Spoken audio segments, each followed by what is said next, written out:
You do not lie, you do not fail. What is hard for you to do? It doesn't exist, no. It can never ever exist, no. You do not lie, you do not fail. What is hard for you to do? It doesn't exist, no.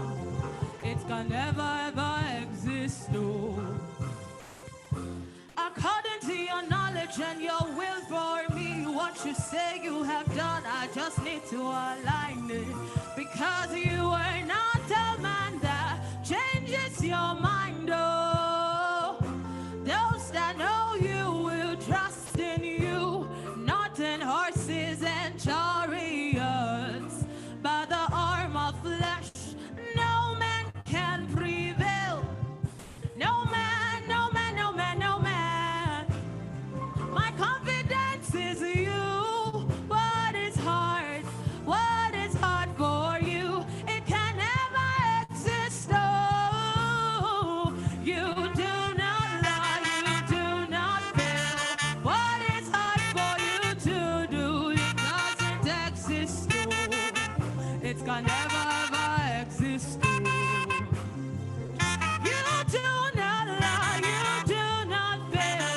What is hard for you to do?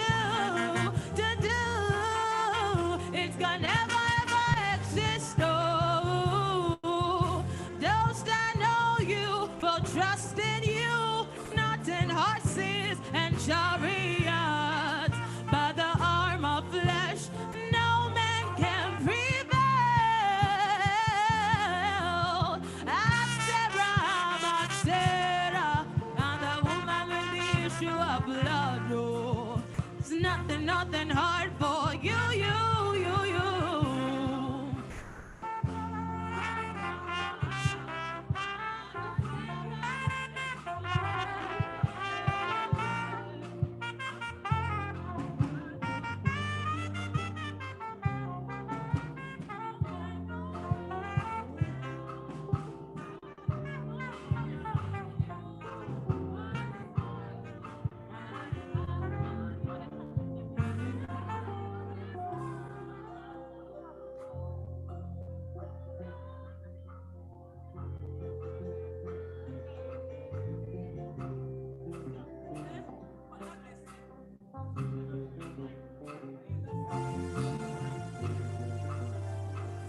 Hello.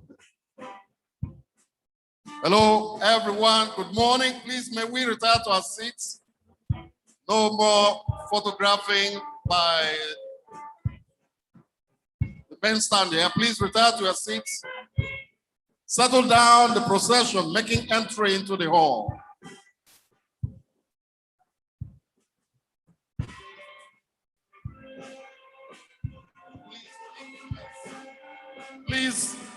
Please stop photographing here. Stand by. We're making our entry now. Hello.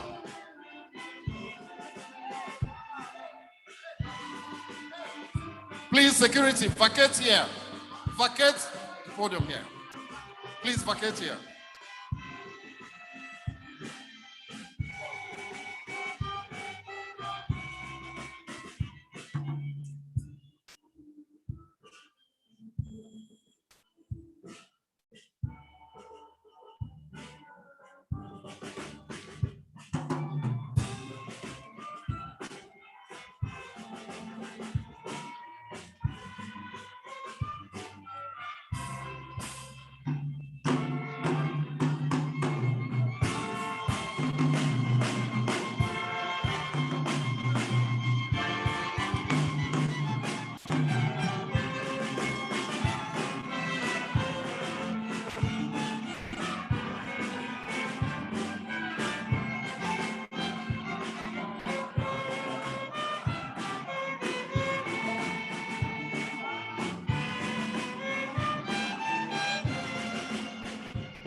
A very hearty good morning to us all.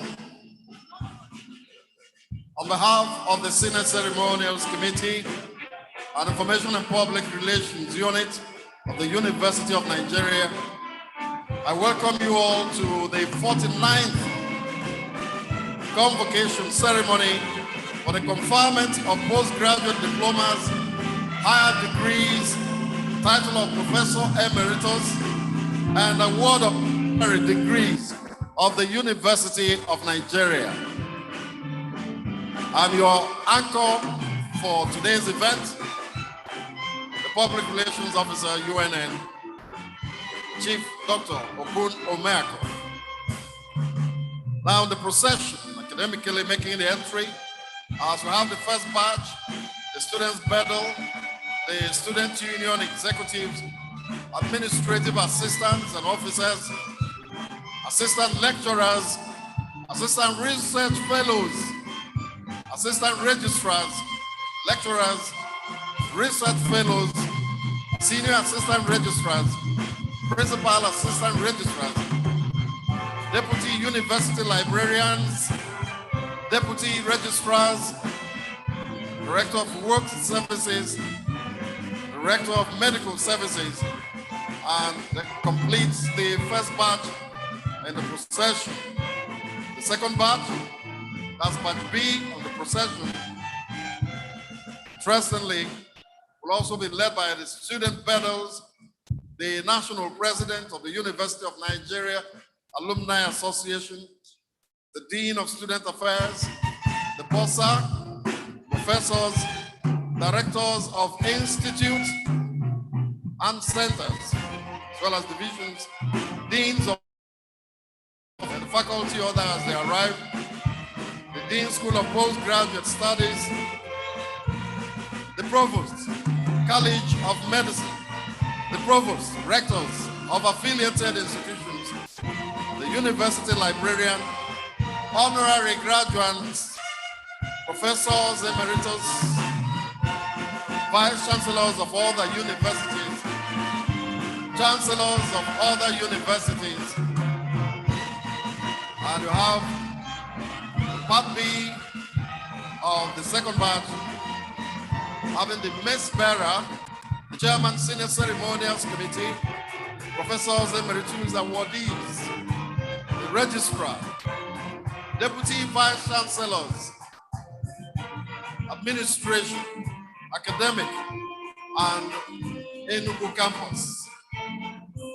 Then we have the Honorary Degree Awardees, the NUC Executive Secretary, the University of Nigeria Council members, the Pro-Chancellor, the Vice-Chancellor, the Chancellor, the Minister of Education, and of course, keeping the rear is the visitor to the university, His Excellency, President Muhammadu Buhari. We have also the traditional rulers already here seated. But permit me to acknowledge General Muhammadu Buhari, President and Commander-in-Chief of the Armed Forces of the Federal Republic of Nigeria, ECFR. And of course, we have the Chancellor, His Imperial Majesty, Oba Adeyeye Benito Babatunde Ogunwusi, Ojaja II, the Oni of Ife, and our Pro-Chancellor, Chief Michael Olorufemi, the Vice-Chancellor, Professor Charles Arinze-Chukwu Igwe, Deputy Vice-Chancellor Administration, Professor Patrick Chenna Boko, the Deputy Vice-Chancellor Academic, Professor Johnson Rama, the Deputy Vice-Chancellor Enugu Campus, Professor Idi Wosu, the Registrar, Barrister Dr. Christopher Okwe, and the University Librarian, Dr. Promise Ifeoma Ilo, and the Bossa, Dr. Jude Kenechukwu Edem.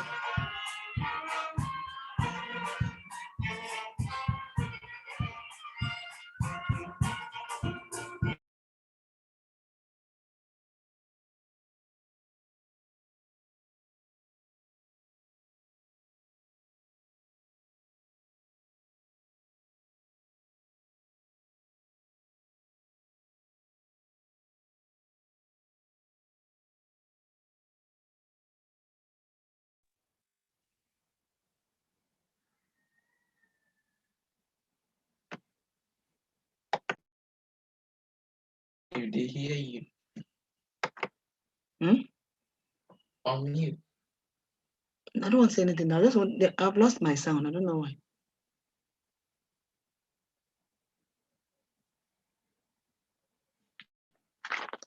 I hide now. What's over hot? What's the day one? Let me see you. I know.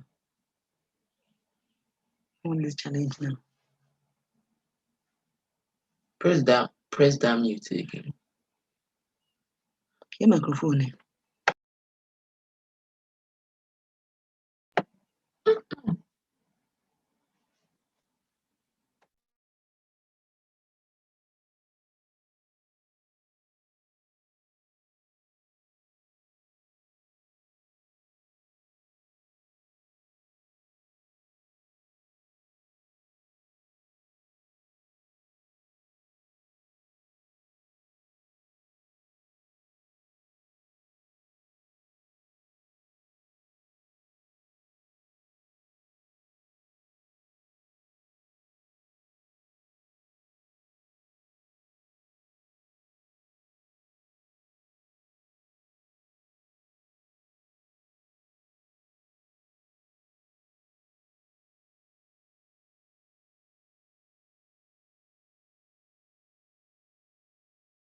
College of Medicine at Itukuazala.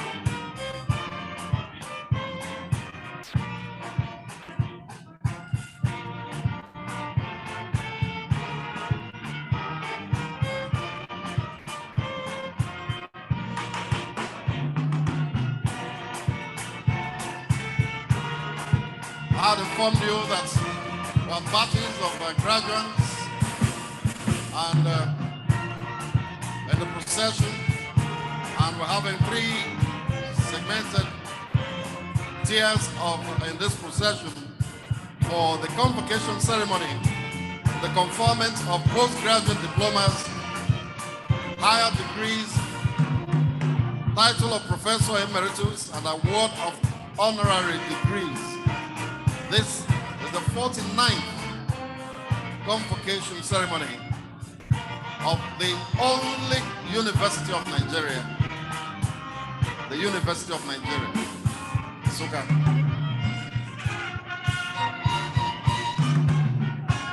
As the procession makes its entry into the hall, we will request those who are not standing yet to please be upstanding.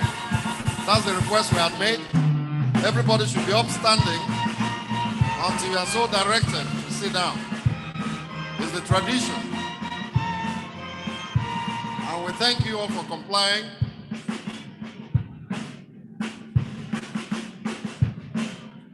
Each segment having the student pedals leading on the procession.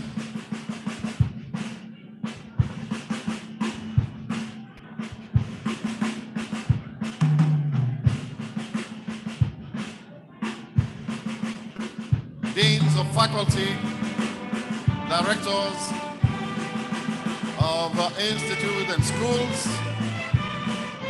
and heads of departments, amongst all our special guests here seated in the hall. We also acknowledge the presence of members of the fourth estate of the realm, the press, as we happily welcome our royal fathers here in attendance. Your royal majesties, the Igwes, you are very gladly welcome. Our traditional rulers, custodians of our culture, and of course, the citadel of discipline within the communities. You are very, very welcome, our royal fathers.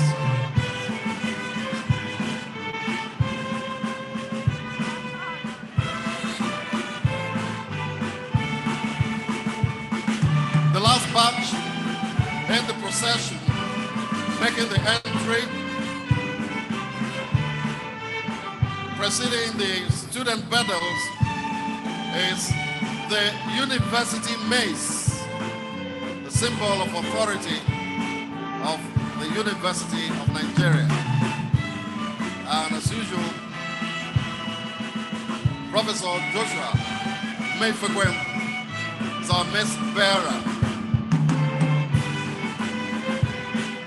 In this detachment, in the procession, we are going to witness the mace bearer who is now stepping into the hall, accompanied by the chairman, Senate Ceremonials Committee, professors, emeritus, awardees, the registrar of our university, the deputy vice-chancellors for academic, administration, and Enugu campus, and the honorary degree awardees also in this department and the procession.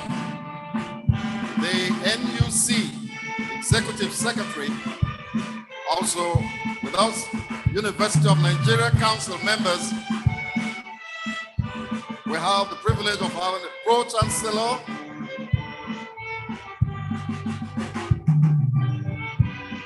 the Vice-Chancellor, and of course, our revered Chancellor,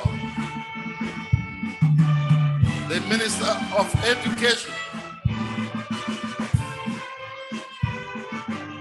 And given the rare is the visitor to the university, who today is ably represented. The visitor, President and Commander-in-Chief of the Armed Forces, Federal Republic of Nigeria, General Muhammadu Buhari, GCFR.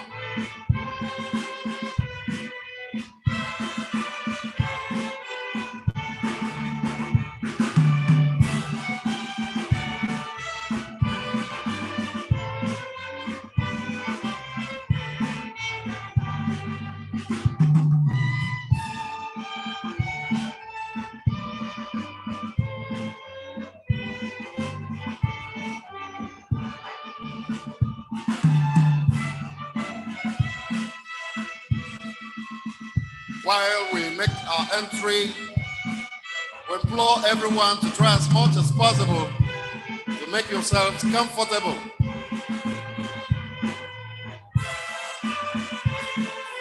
And most importantly, as much as possible, we have to leave the podium and the state box, the VIP stand here.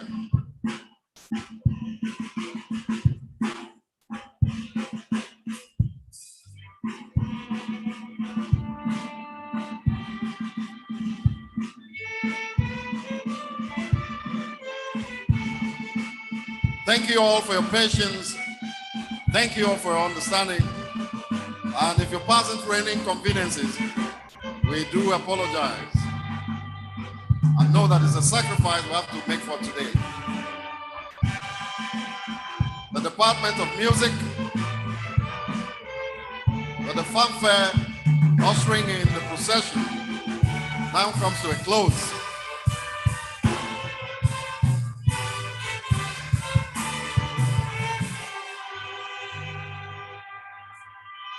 Distinguished ladies and gentlemen, the national anthem.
The University of Nigeria, SAR.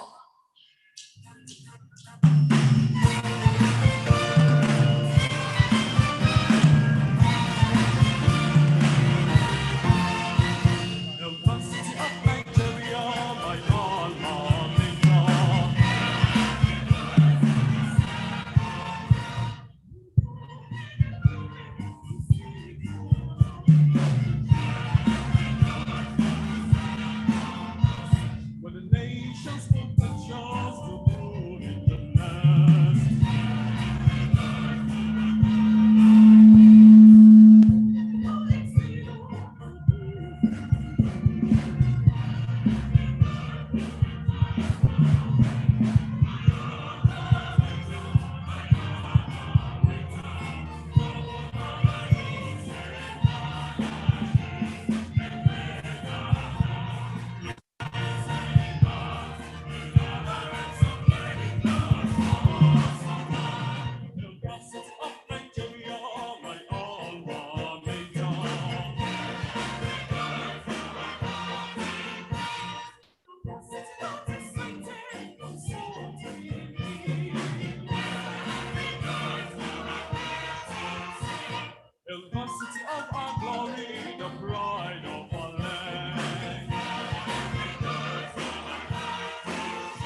we put our hands together? University of Nigeria, my alma mater.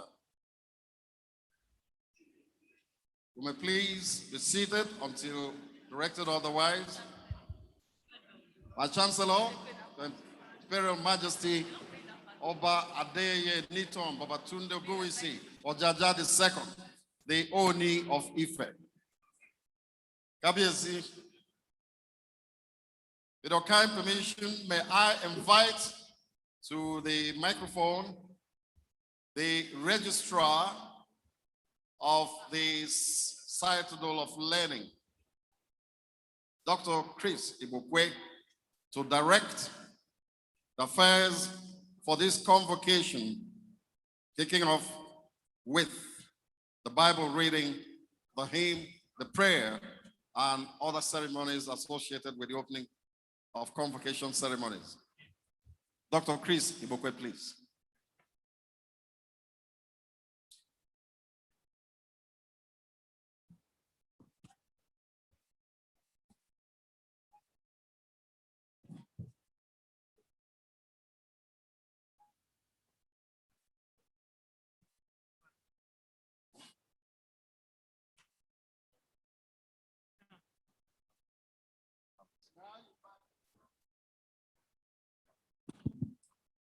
May I invite the Anglican Bishop of Nsukka Diocese, Right Reverend Aloysius Sabo, to say the opening prayers.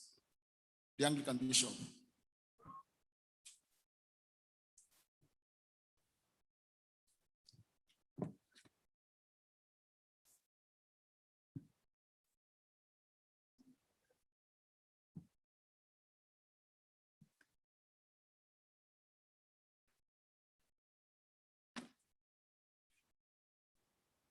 The Bible reading is taken from Psalm number 15, reading from verse 1 to verse 5. O Lord, who shall sojourn in thy tent? Who shall dwell on thy holy hill?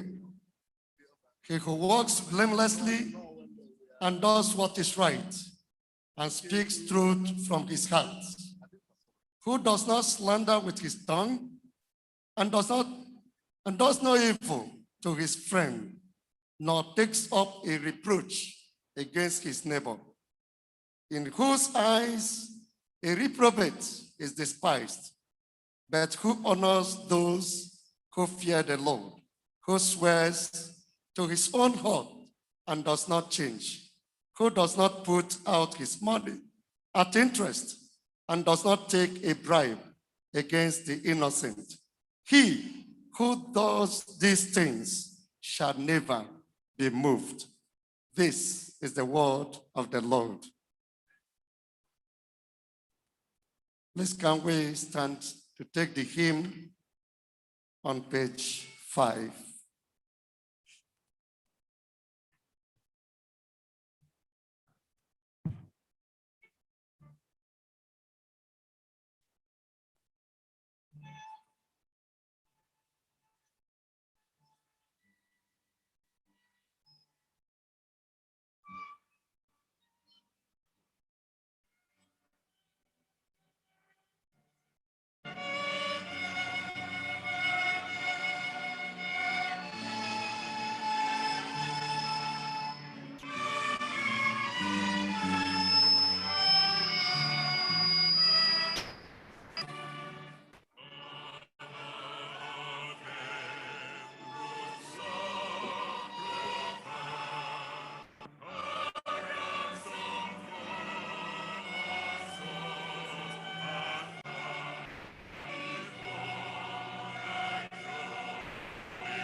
Let us pray.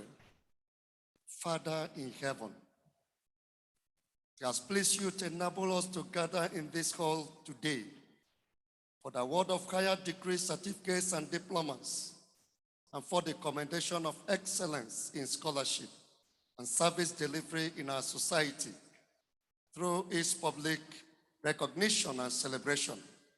For all this, we thank you. For the tireless labors of years which have brought our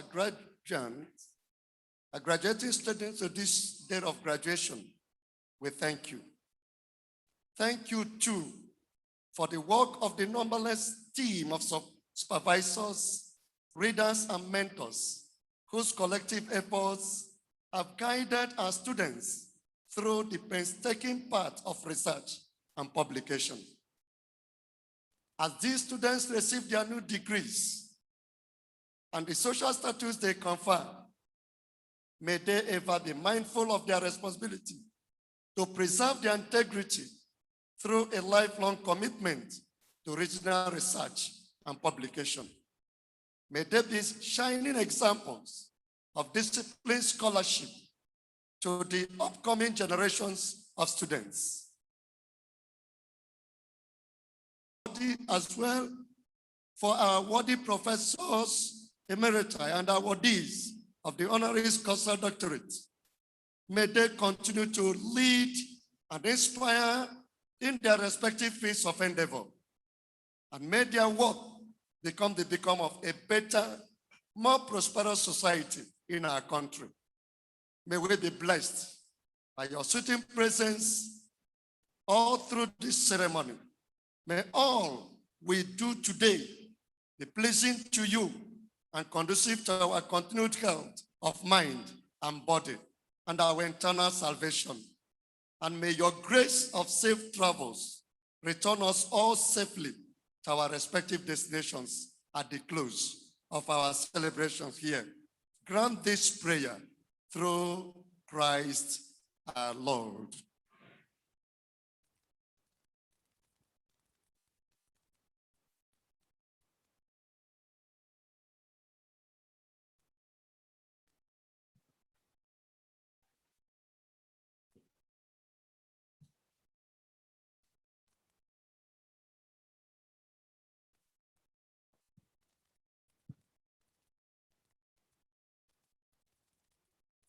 The visitor, His Excellency Muhammad Buhari, GCFR, President and Commander-in-Chief of the Armed Forces, Federal Republic of Nigeria. Here, ably represented by the Minister of State for Education, Chief Emeka Majuba, the Executive Governor of Enugu State, other state governors here present, members of Federal Executive Council, the Minister of Transportation, Right Honorable Rotimi Amechi, my lords, your highnesses, my lords, spiritual and temporal, graduates, distinguished ladies and gentlemen, lions and lionesses. I have the honor to invite His Imperial Majesty Oba Adeyeye Enito Babatunde Ogunwusi Ojaja II, the Ooni of Ife, to declare the convocation open.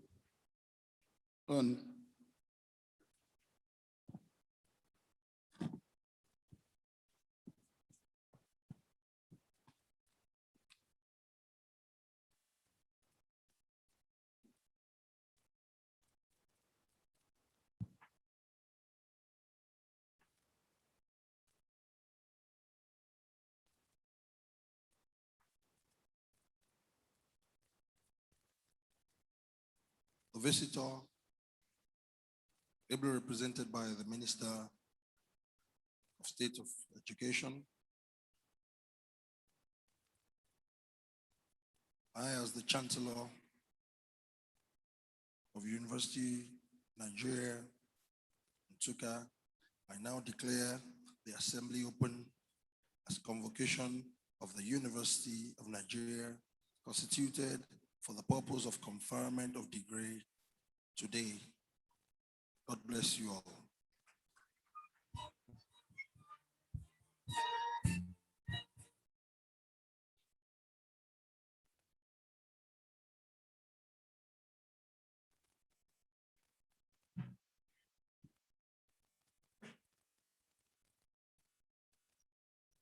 I have the honor and privilege to call upon the multiple award-winning Vice-Chancellor, Professor Charles Arizdetuku Igwe, FAS, to address the convocation. The Vice-Chancellor, sir.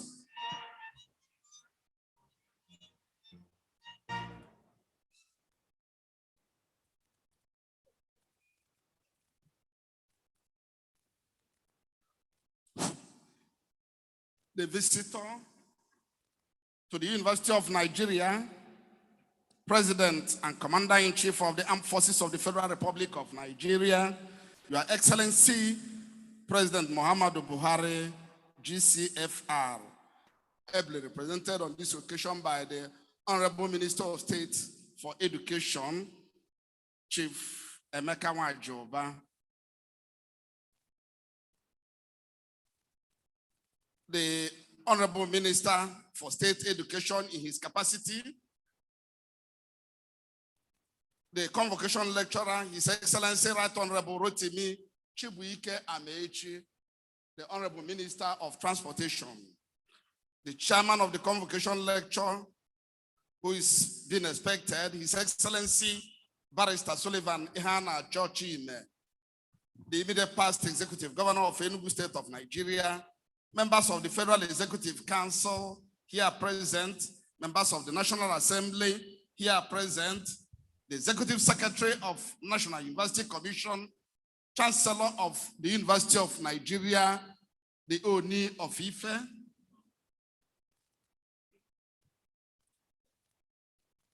distinguished awardees, vice-chancellors and heads of institutions here present, deputy vice-chancellors and principal officers of the University of Nigeria, members of the state executive and local council here present, Your Royal Highnesses, chiefs and elders, members of the University of Nigeria Senate, distinguished academic and administrative staff of the University of Nigeria, friends and stakeholders of the University of Nigeria here present, the president and other members of the University of Nigeria Alumni Association here present, the president of the Student Union Government, University of Nigeria, members of the fourth estate of the realm, great lions and lionesses,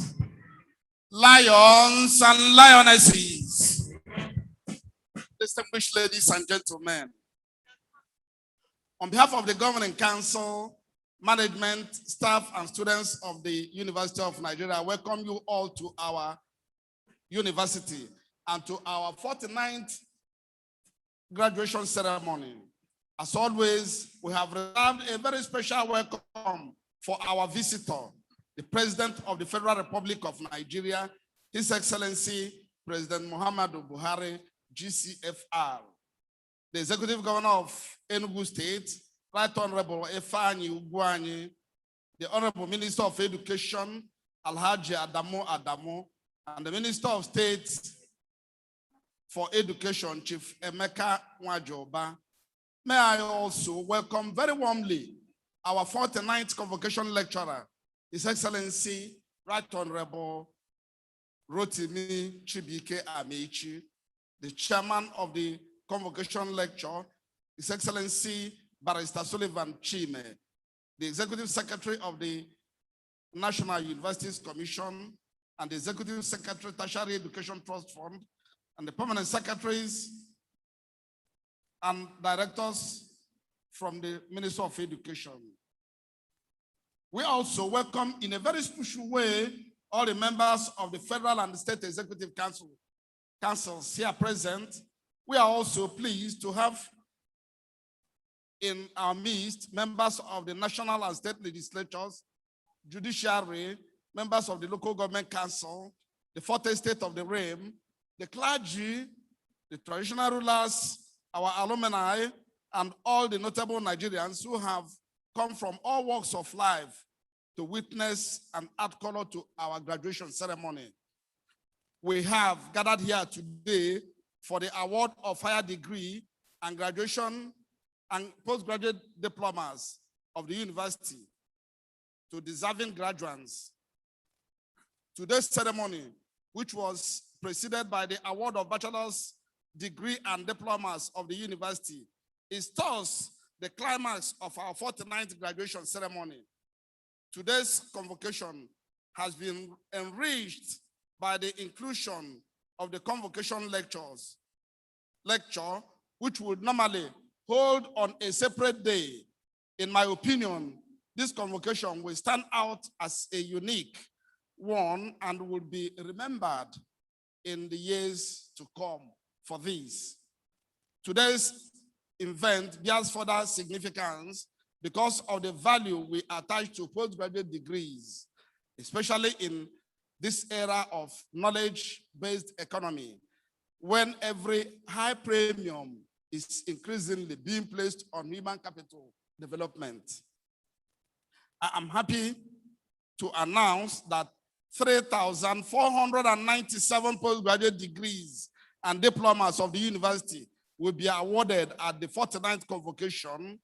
This comprises 859 doctorate degrees, 2,385 master's degrees, 253 postgraduate diplomas. Similarly, 11,010 graduates who were found worthy in character and learning were awarded the degree, the bachelor's degree and the diplomas of the University of Nigeria at yesterday's graduation ceremony.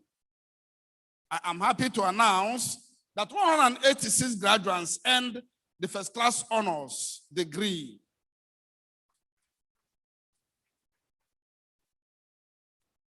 While the second class honors upper division degree was awarded to 4,048 graduates. Similarly, the second class honors lower division degree was awarded to 5,118 graduates, while the third class and pass degrees of the university were awarded to 1,101 and 79 graduates respectively. In addition, a total of 408 unclassified degrees were awarded at the ceremony. And for the sake of clarity, the unclassified degrees are degrees awarded to graduates of courses like medicine and surgery, veterinary medicine, pharmacy, etc., which are not usually classified like all other degrees. A further breakdown of these results is presented in 2 tables contained in your handbook. In addition to these,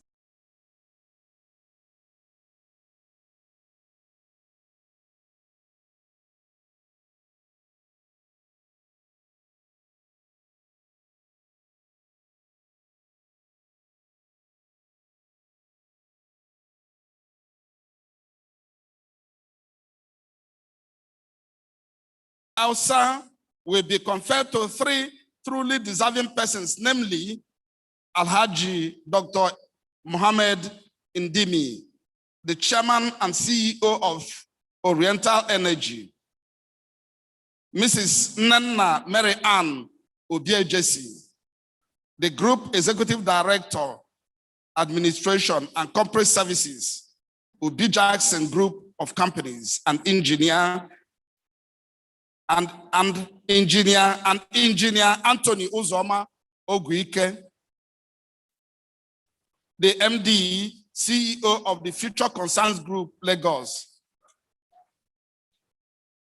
The Doctor of Letters, Honorary Causa, will be conferred on Professor Jacob Olubona, a professor of African and African American Studies at Harvard University. It is worthy of note that Mrs. Nnenna Obie Jesse, Engineer Anthony Oguike, and Professor Jacob Olupona are alumni of the University of Nigeria. Unfortunately, owing to travel restrictions associated with the unrelenting COVID-19 pandemic, Alhaji Dr. Mohammed Indimi is unable to attend the convocation as planned. His honorary degree will therefore be conferred on him at a special convocation. The number of postgraduate degrees awarded at the 49th convocation represents a significant increase over the number awarded at the 48th convocation. This increase is partly due to an increase in the number of postgraduate admissions, some of which are in new subject areas and new fields of specialization. In addition, this is also responding to the mandate given to the first generation universities with respect to postgraduate programs. Postgraduate studies require a degree of rigor and ability for original and independent investigation. Thus, it takes a lot of intellectual ability, discipline, and perseverance to earn a postgraduate degree or diploma, especially at the University of Nigeria. This implies that all our graduates are truly worthy of celebration. However, I am particularly proud of a 70-year graduate, Justina Obi, who would earn a doctorate degree in mass communication at today's graduation ceremony.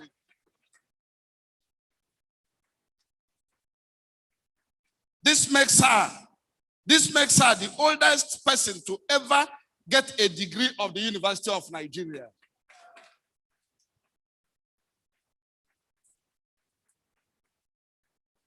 I am aware that postgraduate degree or diplomas have the ability to open more doors for employment and can also lead to faster career progression for those who are already employed. As holders of research-based degrees, the country will continue to look up to you to help find the solutions to the various challenges we face, especially those that have continued to prevent us from achieving our true potential as a blessed country of about 200 million people. Therefore, I urge you all to face the future with both courage and confidence, knowing that the future holds enormous potential for all. Your university is truly proud of you, and that is why your graduation is always a big event where we celebrate you. As you earn the degrees and diplomas today, I am sure you would all be worthy ambassadors and proud alumni of the University of Nigeria, your alma mater. In keeping with the tradition, I would like to take the advantage of the convocation to highlight some of the recent developments and reflect on the state of our university. As you may know, the University of Nigeria turned 60 in October 2020. Owing to the COVID-19 pandemic, we could only have a low-key Diamond Jubilee lecture, while the grand finale is planned for October 2021. However, we used the opportunity to launch a 5 billion naira development fund, which was flagged off by a proud alumnus, His Excellency, Mr. Peter B. of class 1984. It is common knowledge that the COVID-19 pandemic and the resultant lockdown had a huge impact on educational institutions and forced us all into extended periods of closure.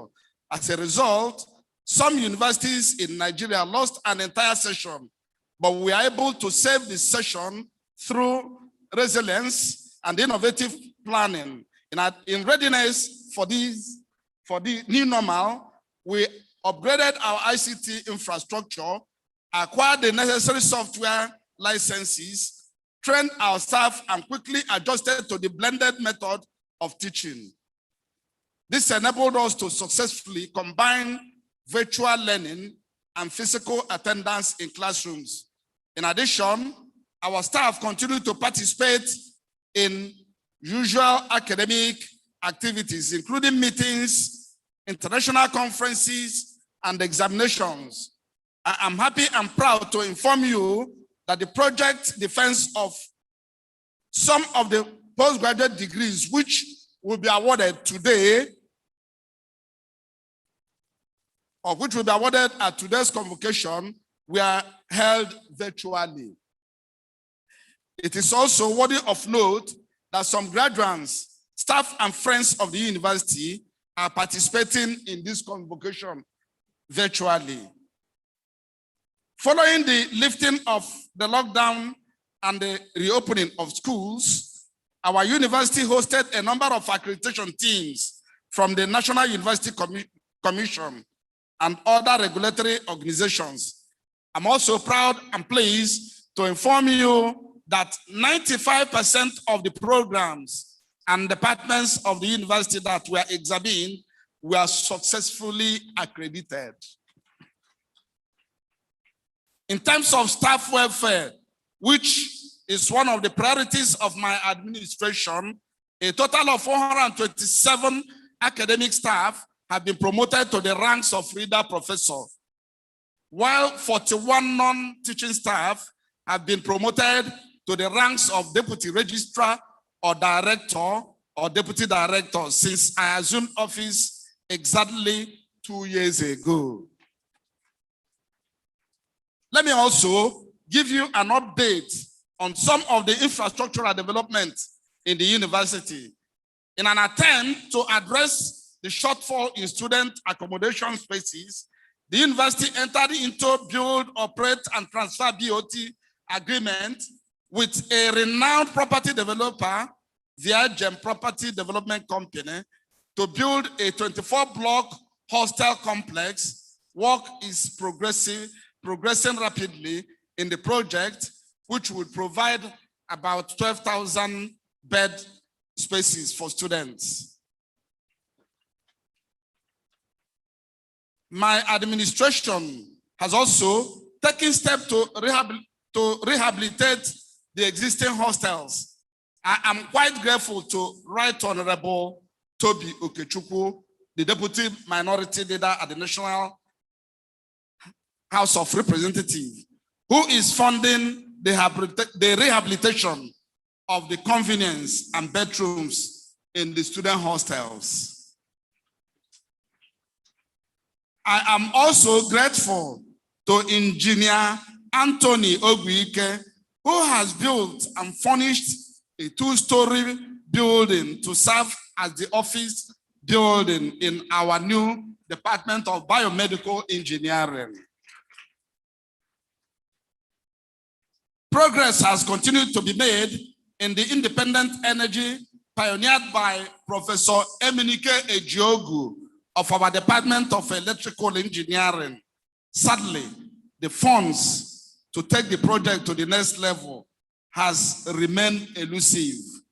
The project has the potential to help the university reduce our monthly energy bill of nearly 80 million naira, which is primarily unsustainable.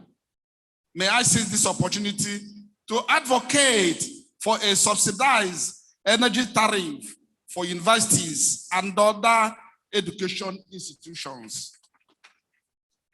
Today's convocation also offers me an opportunity to appeal to our alumni, friends, and stakeholders to contribute to our drive for infrastructural upgrade.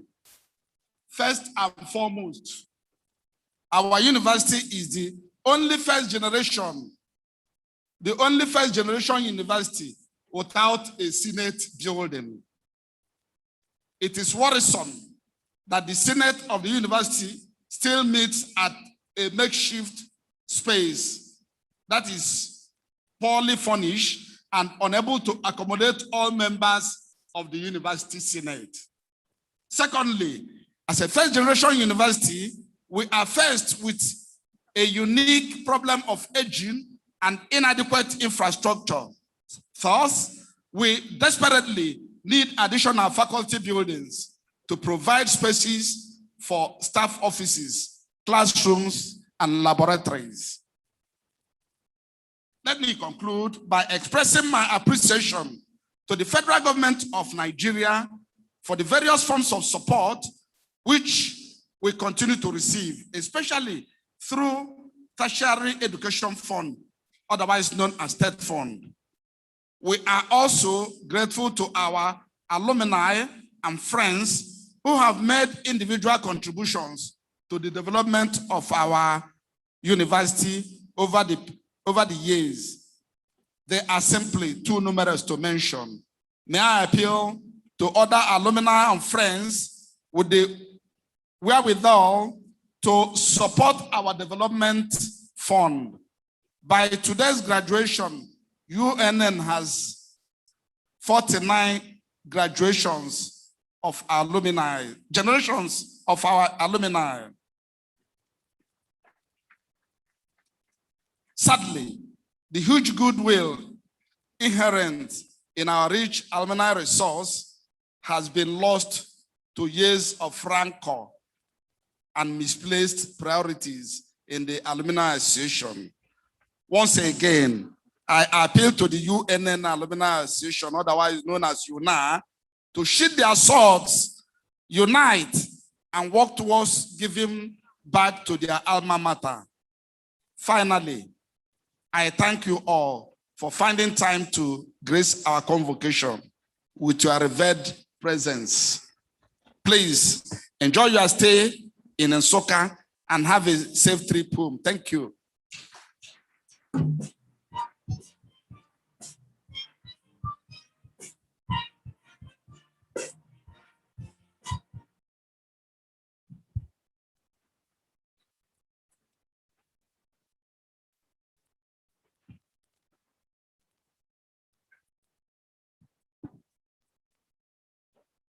Your Excellencies, honorable ministers here present, your Royal Highnesses, my lords, distinguished ladies and gentlemen, I have the honor, most respectfully, to invite the Honorable Chancellor, His Imperial Majesty, Oba Adeyeye Enito Babatunde Ogunwusi, Ojaja II, the most respected and revered Ooni of Ife, to address the convocation.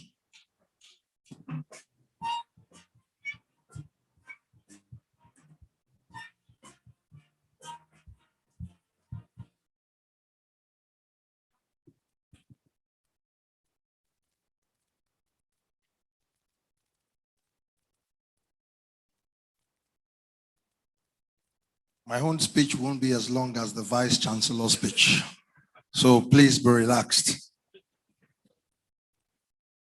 The visitor to the university, Your Excellency Muhammadu Buhari, GCFR, ably represented by the Honorable Minister of State for Education.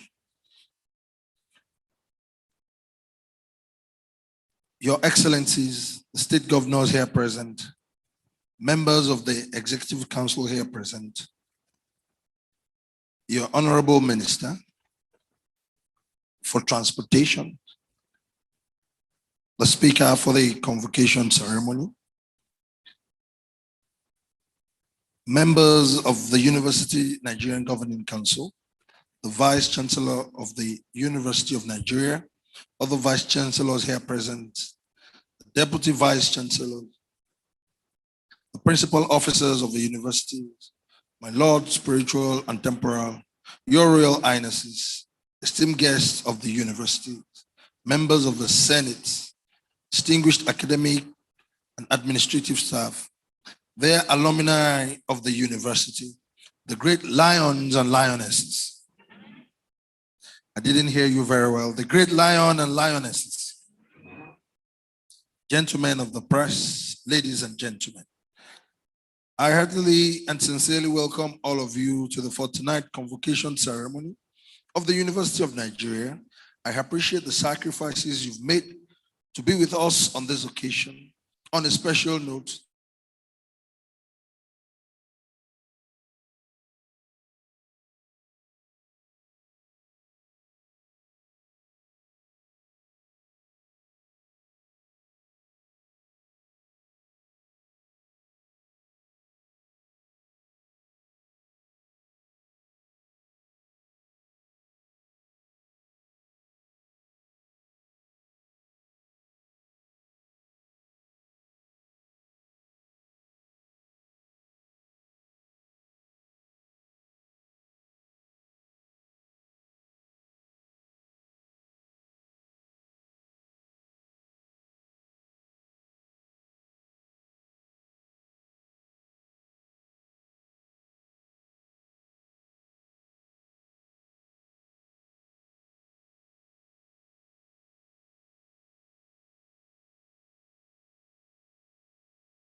filling this arena on this very happy occasion of your 49th convocation ceremony. I bring you very warm felicitations from the people of Nigeria, its executive council at the federal level, and everyone concerned with the Ministry of Education. First, I congratulate all our graduates, your proud parents, as well as the staff and management of the University of Nigeria, Nsukka, for the successful completion of yet another academic cycle. I congratulate also all recipients of our honorary doctorate degrees of the University of Nigeria, Nsukka, as well as the retired professors who will be receiving the titles of Professors Emeritus of this university. The University of Nigeria, being the first indigenous university in this country, will always be an institution of historical importance. We all recall with pride how Nigeria's first president, the Right Honorable Dr. Nnamdi Azikiwe, and his contemporaries founded this university in the same week of Nigeria's independence in October 1960.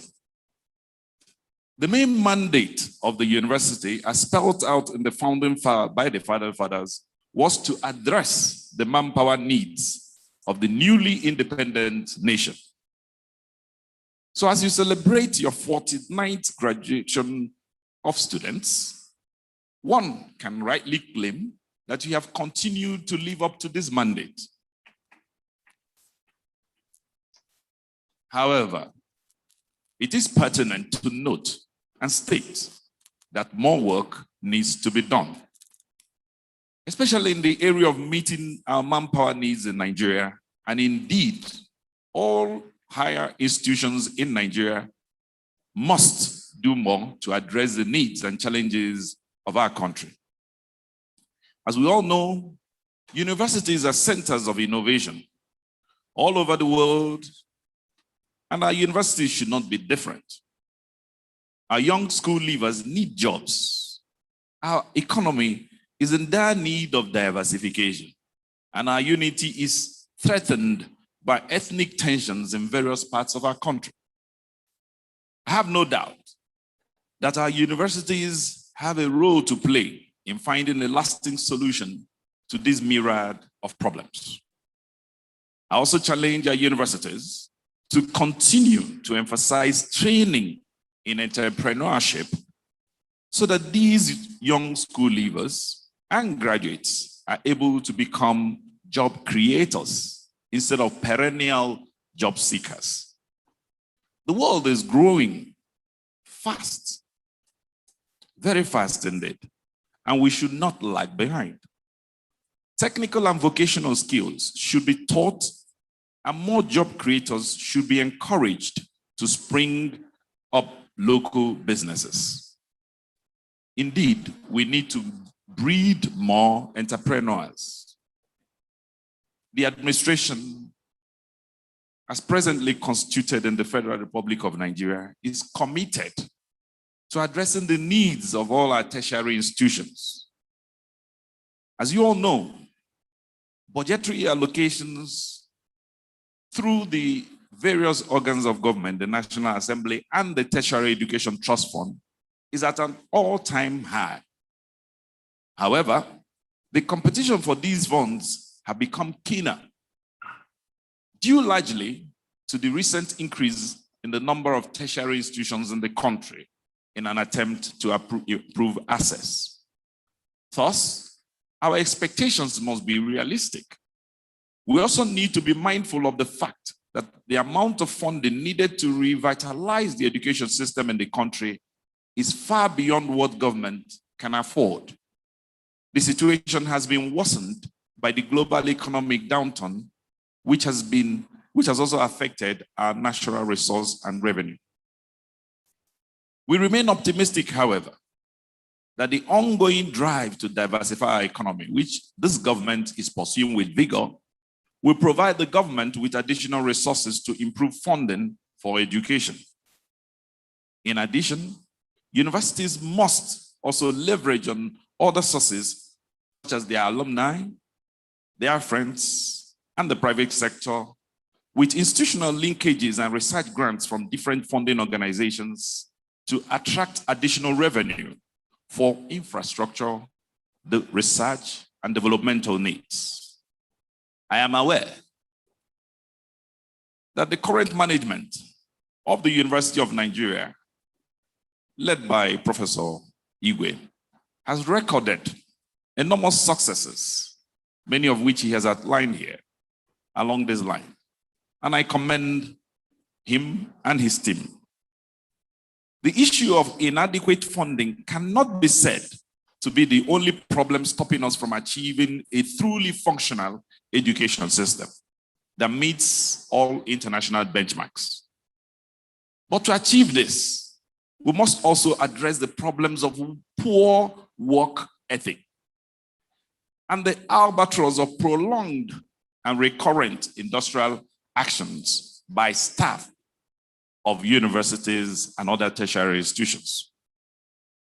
Finally, it is now common knowledge that research and innovation can grow the economy of any nation faster than mineral deposits.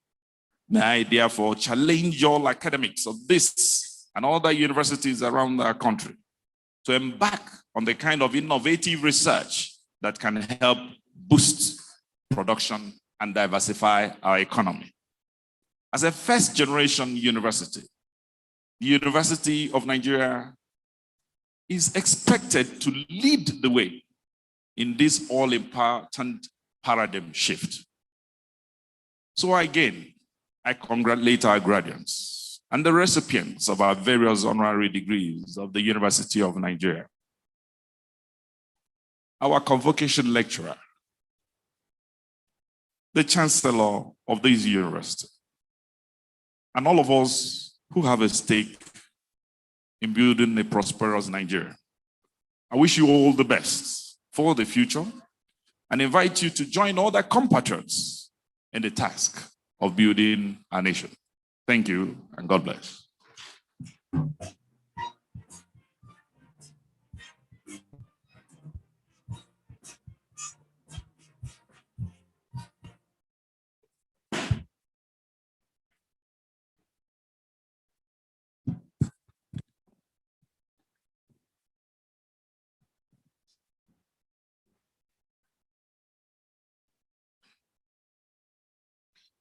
Your Excellencies, the Honorable Minister of Transportation, and the 49th inaugural lecturer, the 49th convocation lecturer, Your Imperial Majesty, Kabiesio, the highly revered monarch or Jaja, to the Oni of Ife and Chancellor, the University of Nigeria. Permit me to call upon the Chairman, Senior Ceremonials Committee, Professor Bennett Wanguma, to anchor the 49th convocation lecture of the University of Nigeria. Professor Bennett Wanguma.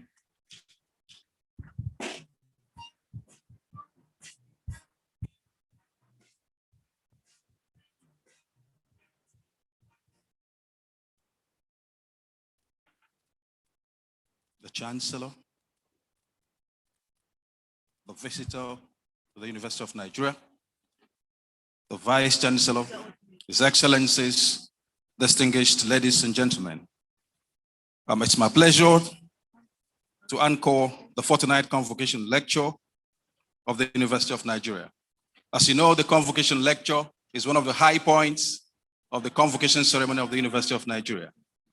And when it became impossible to hold the lecture on Thursday as was scheduled, we went to work and we're delighted that the 49th Convocation Lecturer, His Excellency, the Right Honorable Rotimi Chibika Amechi, the Honorable Minister of Transportation, agreed to attend our convocation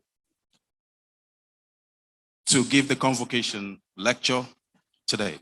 And so, like the Vice-Chancellor said, we're having a convocation ceremony like no other, where the award of postgraduate degrees and diplomas is combined with a convocation lecture. So it's my pleasure at this point to invite the university orator, Dr. Ikenna Onwebuda, to read the citation on the 49th Convocation Lecturer of the University of Nigeria, the Right Honorable Rotimi Chibike Amechi. The orator, please.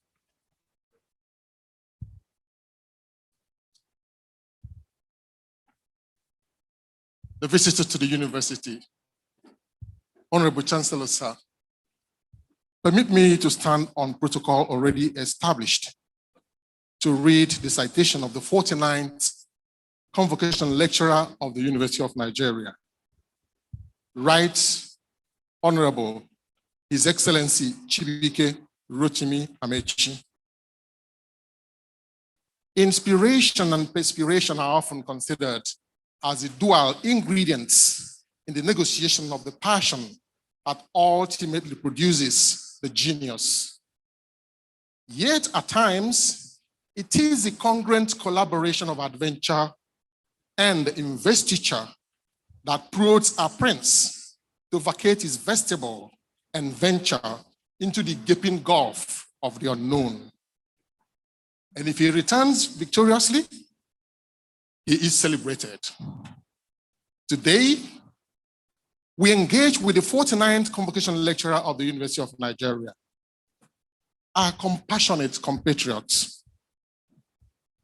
an indefatigable leader, an open and transparent administrator, an exemplary executive, a many-sided technocrat, a highly creative public servant, and a worthy Nigerian. A native of Ubima, Ikwere local government area of Rivers State, Nigeria, born on May 27, 1965, graduate of the University of Port Harcourt, former president, National Union of Rivers State Students and National Association of Students. His Excellency, Right Honorable Chibike Rotimi Amechi, Commander of the Order of Nigeria. The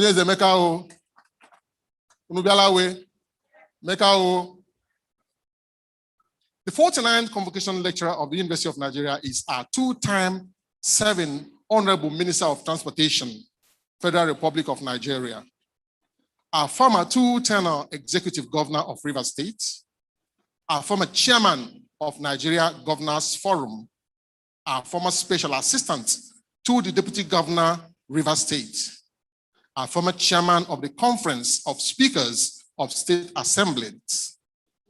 On his way to the top, he was a State Secretary, Caretaker Committee, Democratic Party of Nigeria, Secretary, National Republican Convention, Ikwere local government area, board member, West Africa Glass Industry, board member, Rhesus Palm Nigeria Limited, and public relations officer, Pamo Clinics and Hospital Limited. The workaholic minister, as he is fondly called, has revamped the Nigerian railway sector by introducing world standard gauge rail lines, faster locomotive trains, coaches, and wagons. To his credit is the completion of the Abuja-Kaduna rail line, contracting the Lagos-Ibadan-Kano rail line, and delivery of the Lagos-Ibadan section with massive state-of-the-art train station extending into the Apapa seaport.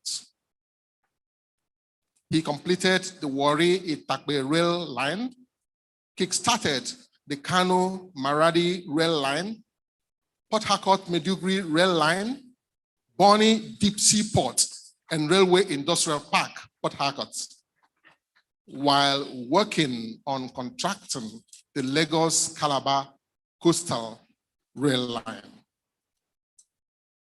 His Excellency, Right Honorable Amechi, the Honorable Minister of Transportation, holds the enviable credit of establishing a wagon assembly plant in Kajola to make Nigeria self-sufficient in the production of wagons, locomotives, and other rail rolling stocks.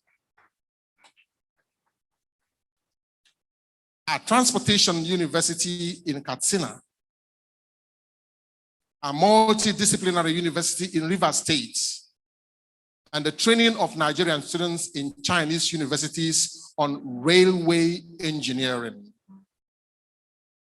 He just launched the Integrated National Maritime Surveillance and Security Infrastructure Project, also known as the Deep Blue Project. This venture would ensure the safety and security of Nigeria's territorial waters and protect maritime trade in the Gulf of Guinea. You wonder why he wasn't here on Thursday.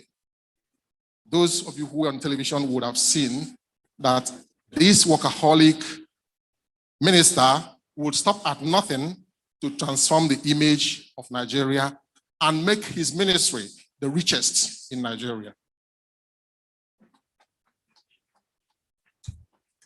Speaking on economic justice and national security, conquering insecurity through combating poverty, permit me, Honorable Chancellor, to call to the lectern the 49th Convocation Lecturer of the University of Nigeria, Nigeria's Honorable Minister of Transportation, His Excellency, Right Honorable Chibike Rotimi Amechi.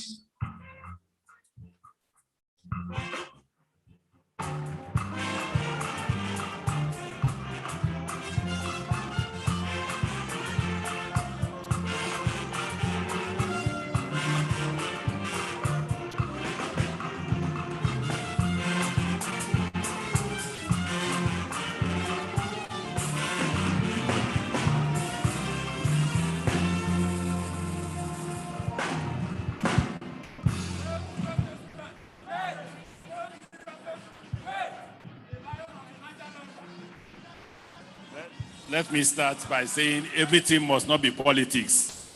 So please, please, please, let's face academics. Your Excellency, the President of the Federal Republic of Nigeria and the visitor to the University of Nigeria, Nsukka, represented by my friend and brother, the Minister of State for Education, the Chancellor of the Great University of Nigeria, Nsukka, Your Majesty,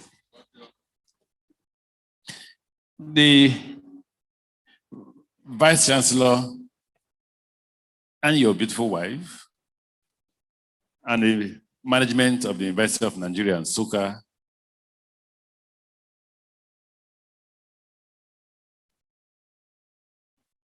the academics or the faculties, the graduates, the great lions and lionesses. Let me greet all of you and apologize for intruding in your celebration time. Usually, convocation lectures precede graduation ceremonies. Unfortunately, or fortunately anyone, Thursday was the day we had to commission the Lagos-Ibadan Railway and the Deep Blue project. And I agreed with the management of the school to be here on Saturday to deliver or share my thoughts with you. Let me congratulate all of you who are graduating today and ask for God to bless all of you. I'm grateful to the Vice-Chancellor and the management of the school for inviting me. Indeed, I'm deeply honored to have been invited to deliver this year's convocation lecture at the most renowned citadel of learning, culture, and research. Mr. Vice-Chancellor, I thank you specifically for deeming it appropriate to ask me to wade through the usual dividing lines between government, town, and gown to address this August gathering. On this occasion, I'm wearing many caps. I am a minister of the federal government of Nigeria, a servant of the government and people of Nigeria. I'm also an avid lover of learning and knowledge, a voracious consumer of books. When an overcrowded schedule makes it possible, I cannot forget that I'm a product of a remarkable Nigerian university, the unique University of Port Harcourt. I'm currently enrolled as a student, full-time, of the Base University in Abuja, where I am currently studying law. I am also a part-time student of the University of London, where I am also studying a first degree in law, and you ask why. The reason is that the vice president accused me of influencing lecturers because of my status in government. That's why they will never fail me at Base University. So I decided to pursue the same degree at University of London, where I don't meet the lecturers at all. So that when I get the 2 degrees, I'll go back to the VP and say, sir, look at the 2 degrees. And then he will know that I wasn't influencing any lecturer. If you add the on-the-job training and learning that I'm currently receiving in the area of rails and railways, you can imagine how involved I am in the world of learning. It is this combination of interest in the world of learning and knowledge that emboldened me to accept the invitation of the Vice-Chancellor to share my thoughts on the subject of this lecture with this distinguished audience. And you may ask, what is the subject of the lecture? Inequality and the dignity of man. And I'm sure that every student and graduate of the University of Nigeria and Nsukka would know what the dignity of man means. It is this combination of interest in the world of learning and knowledge that emboldened, the moment of graduation holds special meaning for both the graduates and their parents. For those graduating, it is the fulfillment of a set of hopes, the completion of one leg of a race in life, and the beginning of yet another lap. The world outside the university campus holds infinite possibilities and surprises. It is different from what you have on campus. It is real and sometimes shocking, but it holds the invaluable treasure of experience without which we cannot face life. I hope you all find it an exciting ride, especially in our time and place, in a world of dwindling opportunities and immense challenges. I urge you to embrace the realities with courage and determination. Above all, you require all the creativity to convert every challenge to an opportunity. To the parents and guardians, I congratulate you also for escorting these young ones through one of life's critical gateways. What you have given your offspring and wards is a rare privilege in a world of unequal opportunities. A university degree in every society remains a prized gift for the minority, who are blessed to have the parents and guardians who can afford to give it. As you witness this ceremony, I urge you to share with fortitude the challenges that these younger ones will have to face in the years ahead. The University of Nigeria and Nsukka, a place founded on dignity. Because of the circumstances of its founding, the name and founding philosophy of University of Nigeria and Nsukka marked it out as a leading national center of premium excellence. By its name, the University of Nigeria assumed a position of unique leadership from inception. As it were, other major Nigerian universities, including the few older ones, initially needed to define themselves to the outside world in relation to University of Nigeria and Nsukka. They need to prove that they were not offshoots or branches of the University of Nigeria.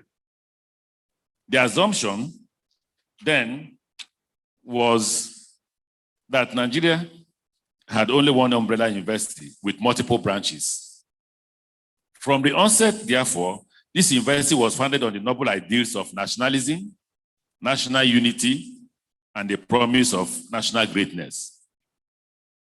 I am made to understand that for a long time, whenever graduates of this university interacted with graduates from other first-generation universities in the country, there was always a contest of superiority or primacy. Why the Nsukka graduates boasted jovially that they are graduates of the only university in Nigeria,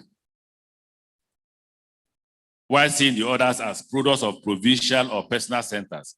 The others will rebel and accuse the Nsukka graduates of undue arrogance and an appropriating mentality. Let me register my protest as one of those who rebel against the tyranny and arrogance of pioneer universities, like the University of Nigeria and Nsukka. I'm a proud product of a third-generation Nigerian university, a very innovative and adventurous center of learning and cutting-edge research in the humanities, social sciences, and oil-related studies. I am a product of the University of Port Harcourt,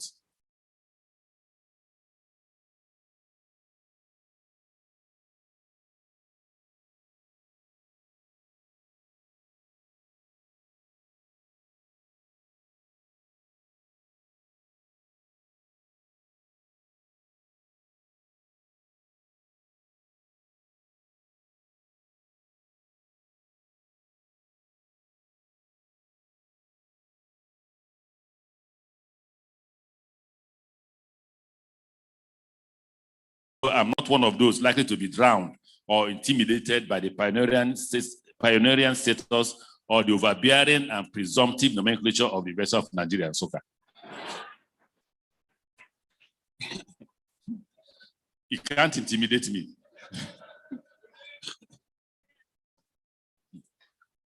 Now that we have a whole gamut of federal, state, private, specialized, and purely commercial universities on an industrial scale, I assume that the ego wars must have died down. The University of Nigeria and its graduates can happily take their front row seat, and bask in their pioneering status. Nsukka graduates can justifiably celebrate the dignity and tradition that age confers on universities, if nothing else. But in a competitive world in which the frontiers of learning continue to expand exponentially, no institution can relax on its past glory. Innovation and rapid technological advancement make institutional complacency a luxury. It's a matter of dignity. Indeed, in the ranking of universities, tradition counts for a great deal. The tradition of any university is usually the consolidation of its founding philosophy into a guiding inspiration and enabling mantra. This is what guides the university's research, teaching, and general academic direction over time. Successive generations of staff and students come to imbibe this tradition in their interactions and academic endeavors. It becomes the driving force of their pride in the institution through which they pass. Thus, Harvard, Yale, MIT, Oxford, and Cambridge are not just fancy names. They are traditions rooted in history and founding philosophies like University of Nigeria and Nsukka. The great Zik of Africa, who founded this university, was not a man to be lost in the quest for tradition and enabling philosophy. His love for knowledge and tradition knew no bounds. Therefore, from the onset, he powered this institution with an enabling philosophy which is embodied in its motto. It simply states that the overriding objective of this institution shall be to restore the dignity of man. Set against the nationalist struggle against colonialism and its informing racism, this was a heavy mandate for a university. But Dr. Azikiwe was first and foremost a man of infinite love for learning. In his generation, time and place in African history, knowledge and education were perhaps the most important means of validating the dignity and humanity of the Black man. The Black man and woman owed it to his race and to humanity to prove beyond reasonable doubt that he had the ability to acquire the highest level of knowledge possible. Zik was confident that beyond emancipation himself from slavery, Zik was confident that beyond emancipating himself from slavery and colonialism, the Black man had a valid civilization and a worthy contribution to make to the march of human civilization.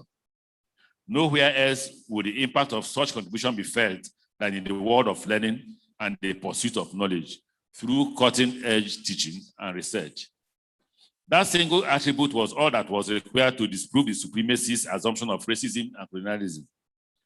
From inception, therefore, the great Zik of Africa endowed this university with a civilizing and liberationist ideology and mission. As it were, the acquisition of Western education and learning in all disciplines and the pursuit of excellence for the African mind were the prerequisite for the restoration of the dignity of the African man, which centuries of slave trade, colonialism, and imperialism had denigrated. That understanding is one of the reasons why we are gathered here today. The changing challenges to human dignity. For me and for the purpose of this lecture, the operative word is dignity.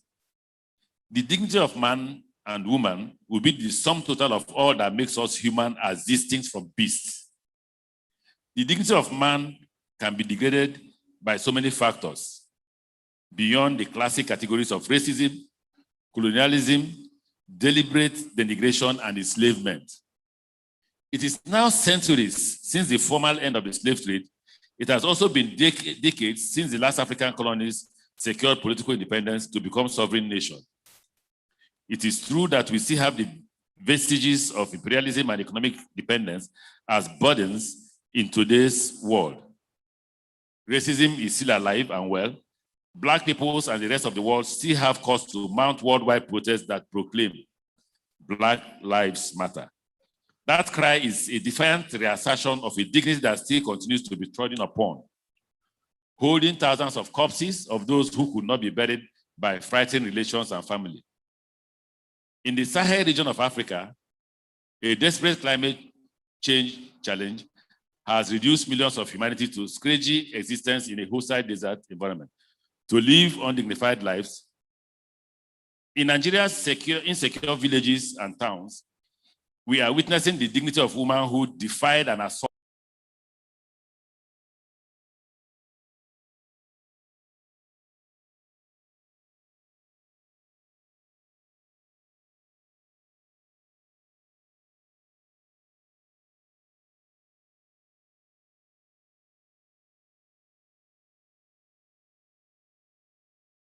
international community. We are all witnesses to the increasing inequality among nations. While the few developed economies and nations of the East and West can afford most of the indices of decent living for the majority of their citizens, majority of the nations of the world, especially in Africa, are saddled with economies that cannot survive without piles of debt and politics that cannot exist without aid. But I'm constrained by my topic to dwell on poverty and the concomitant inequality, and how both of them constitute the most dire and urgent challenge to the dignity of man in Africa, especially Nigeria. In recent years, Nigeria has become the home of one of the largest populations of poor people in the world. In recent parlance, some have referred to Nigeria as the new poverty capital of the world. With an estimated poor population of over 100 million people, our national poverty rate is 50% of the total population and still growing. This is not exactly a flattering statistics. The causes are many and varied, but all come down to a mismatch between resources and demographic trends. No one can deny the serious lack of management of our resources by successive administrations.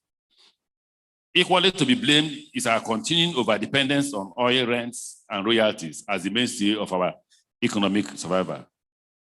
Consequently, the resource base of the federal government has continued to come under increasing severe pressure, with attendant devaluation in extent and quality of basic social services and the major indices of human development. The population of the country has grown exponentially from 55.98 million in 1970 to over 201 million in 2019, and about 210 million today. Similarly, our per capita per head has grown from $224 in 1970 to $2,149 today. But the purchasing power of the current higher figure is less than what the smaller figure would buy in 1970. Only an average of 20% of Nigeria's 1970 population could be regarded as poor. Increasingly, however, even the most avid racists are now a bit reluctant to display their prejudices openly. In fact, after the official police lynching of George Floyd in the streets of Minneapolis and in the era of Black Lives Matter, it has become fashionable for known racist individuals and corporations to make a show of not being racist. Product labels have been hurriedly changed. Huge corporations have begun to review their racial quotas for employment and career advancement. That is some progress on the matter of restoring the dignity of the Black man, at least. Interestingly, the world has come to the rude awakening that every act of indignity against Black people is a further degradation of the dignity of the racists themselves. Racism is no longer just a blight on those discriminated against, but more a devaluation of the dignity and humanity of the racists as well. The wheel has come full circle. This is why every major sporting tournament in the world is now preceded by the symbolic taking of the knee to show our common solidarity in the campaign against racism and all forms of discrimination. That is how far humanity has come on the matter of human dignity. There are still many treacherous rivers to cross. We now live in a world where a variety of factors have arisen that constantly reduce the dignity of our common humanity. The tribe of humanity that is in desperate want of dignity in one way or the other now traverses national, continental. I jumped this because of time. Tackling poverty and inequality. The prevalence of poverty has been recognized as one of the greatest threats to our national unity and national security. In my mind, I see the poverty burden as the greatest threat to the restoration of the dignity of the Nigerian person. Poverty has become a leveler and a unifier, even in the time of political and ethnic fundamentalism and divisiveness. Come to think of it, there is no discrimination between the poor man or woman in Maiduguri and the one in Port Harcourt, between the poor woman in Yenegua and the opposite number in Sokoto. They all speak the same dialect of the Nigerian language. They are hungry, homeless, and sometimes hopeless. I have repeatedly said that poverty is an issue about which I do not need to be lectured by anyone. I grew up in the inner city of Diobu in Port Harcourt. I know about a crowded home with a whole family living in a modest apartment. I know the pangs of hunger when the little available has to be shared among many siblings. I know the uncertainty of a future where school fees may not be paid on time. I know of the misery of a Christmas that could pass without new clothes or gifts from parents, not because they love you any less. I have a personal conviction that of all the challenges facing our nation's actualization, none is more urgent than the scourge of increasing poverty and the threat of mass inequality. Nigeria must attack and conquer extreme poverty and inequality, or the poor will overrun the rest of Nigeria. And that can account for this NSAS and all that. Let us take the threat of mass poverty seriously and elevate inequality to the status of a perennial national emergency in the years ahead. Nearly all the troubles that confront us as a nation can be traced to either direct poverty or the fear that the augur of poverty could rise one day to devour the fortunes of the rich and prosperous. Perhaps the reduction of desperate poverty should be the first step in fostering genuine national unity in the years ahead. Only then will most Nigerians speak the same language and understand each other better. Left alone in their present poor and hopeless state, people will tear each other apart and feed on each other's entrails in an endless war over nothing in particular. Yet, let us not allow politics and partisan power play blind us to the origins and causes of our poverty travel. For the avoidance of doubt, let me state that the desperate poverty that we have today has its roots in dispensations that came before the Buhari administration. Specifically, our epidemic of mass poverty dates back to the return of civil rule in our country. It is unfair to heap the responsibility for the prevalence of poverty and inequality on this or any one administration in the history of the country. The Buhari administration has correctly identified increasing poverty and inequality as one of the major impediments to national development. The president has committed himself and the administration to migrating at least 10 million Nigerians from abject poverty in the shortest possible time. I believe that the various ongoing social welfare schemes of the administration will ensure the achievement of these objectives, and that successful administrations will take on the mantle of poverty reduction as a cardinal objective of state policy. Previous government's efforts have also contributed in reducing poverty over the years. These include the community banks, rural banking and rural branch network, Directorate of Employment, NEFON, Directorate for Roads and Rural Infrastructure, Mass Transit Program, Keke Napep Program. In spite of some of these schemes, however, the burden of poverty in Nigeria continues to weigh heavily on the nation. It is either that these schemes are not well thought out, or the magnitude of resources committed to them is too meager to make any significant impact. Global perspectives. For the avoidance of doubt, I need to point out that Nigeria is not alone in being confronted by the burden of poverty and inequality. Other nations have confronted the problem with remarkable results that should spare us. Let me therefore point out the strides which 3 countries in identical circumstances as Nigeria have made in the battle against poverty in recent years: China, India, and Brazil. I single out these countries because until recently they were in identical socioeconomic circumstances as Nigeria. They all used to be third world countries with huge poor populations and struggling economies.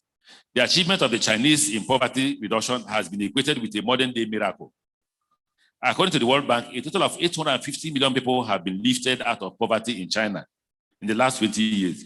The poverty rate fell from 88% in 1981 to 0.7% in 2015. This is poverty as measured by the percentage of people living on $1.90 or less per day by 2011, purchasing power parity terms. This translates into an average poverty reduction rate of 42 million people per annum. In total, the Chinese have reduced their poverty rate by over 60% of the population in 20 years. The achievement corresponded with a period of sustained economic growth. It adopted a strategy of focusing on the poorest people in the rural areas. It massively moved them from poor homes in the countryside to apartment blocks in urban areas. This is similar to the strategy adopted by the late Lee Kuan Yew, the Prime Minister of Singapore, in tackling poverty among the slum dwellers of Singapore. This led to rapid urban renewal and the uplifting of the standards of hygiene and living among the former slum dwellers with a corresponding economic empowerment. They could now leverage the market value of their new apartments home to raise capital. Let me go to India. According to United Nations reports, in 10 years, 2006 to 2016, India has lifted a record of 273 million of its population out of poverty. This has been achieved through a series of rural development programs targeted at poverty alleviation in the rural areas as a priority. By targeting the rural areas, the Indian strategy resembles the Chinese one in general, but is distinct in being based on specific programs. There are 4 basic schemes in the Indian mode. First, there is the Rural Livelihood Mission, which guarantees the rural poor access to finance to increase household incomes, entitlement to rights, increase access to participation in the national economy through participating in banking and insurance services. It also incorporates participation in microcredit schemes for rural-based small ventures. Secondly, there is the Mahatma Gandhi Rural Employment Guarantee Act, 2005, which is designed to guarantee the livelihood of rural people. It's an employment guarantee scheme that assures individuals of a minimum of 100 days minimum wage employment. Let me jump. Thirdly, there is the Rural Housing Guarantee Scheme designed to provide housing for all by the year 2022.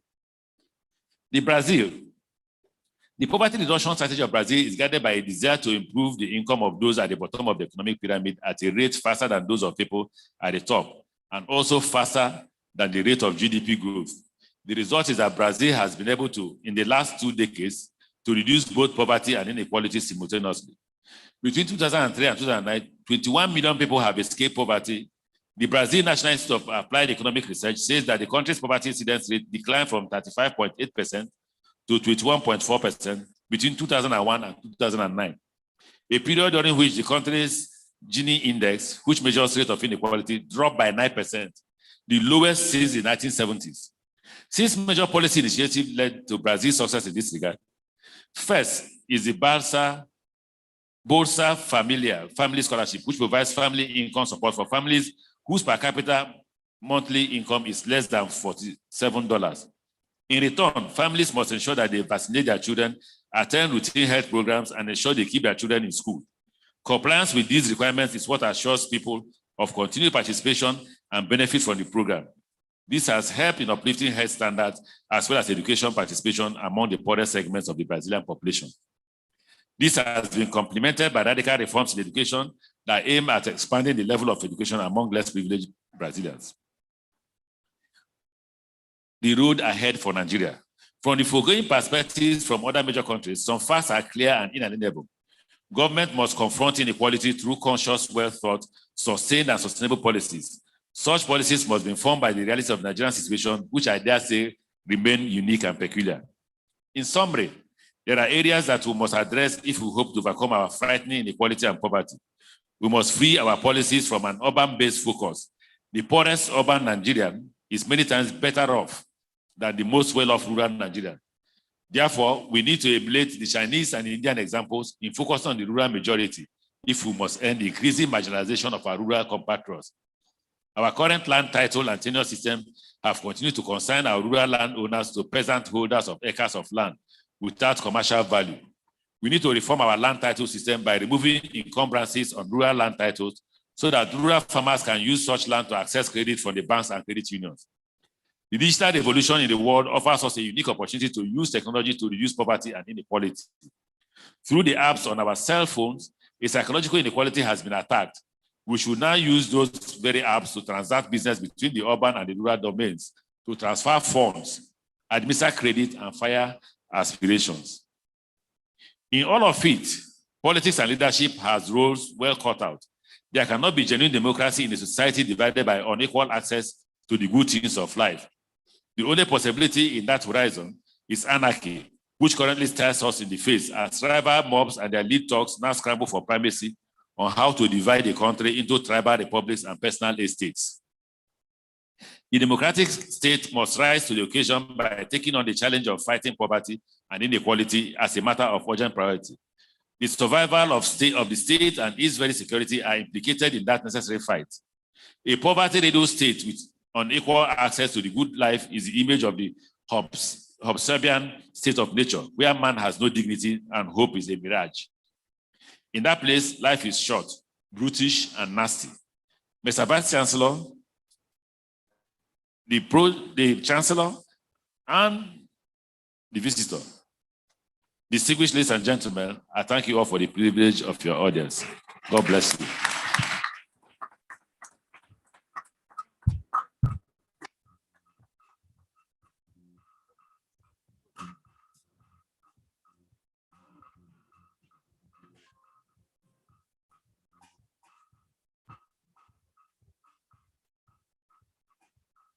May we all stand and give a resounding ovation on behalf of the convocation to the fortnight convocation lecturer.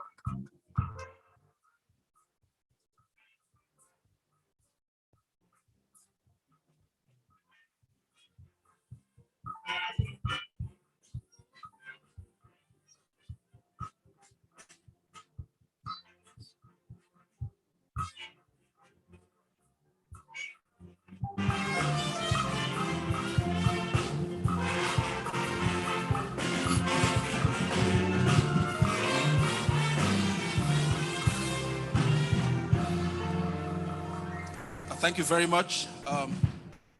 And thanks again to the fortnight convocation lecturer. If I may take a minute, I may share the experience of the invitation. After the Vice-Chancellor decided that the fortnight convocation lecturer was going to be the one, we sent him a letter and I had to make an effort to see him. And without an appointment, I went to his office. It was a particularly busy and difficult day for him because he was scheduled to take the COVID vaccine. And I feared that, like most people, after the COVID vaccine, he could go home and take a rest. He took the COVID vaccine and within hours, he was back in the office. Please, a round of applause. And when he was told that the professor was waiting to see him, he said, yes, I'll see him. And for all those that were waiting to see him, he saw me first. And I'm not talking about 6 a.m., 8 a.m. We're talking about 8 p.m. He was in the office when I left at 8:15, and there were still people waiting to see him. So thank you so very much. The Vice-Chancellor will make a presentation to the fortnight convocation lecturer on behalf of the University of Nigeria. The Vice-Chancellor, sir.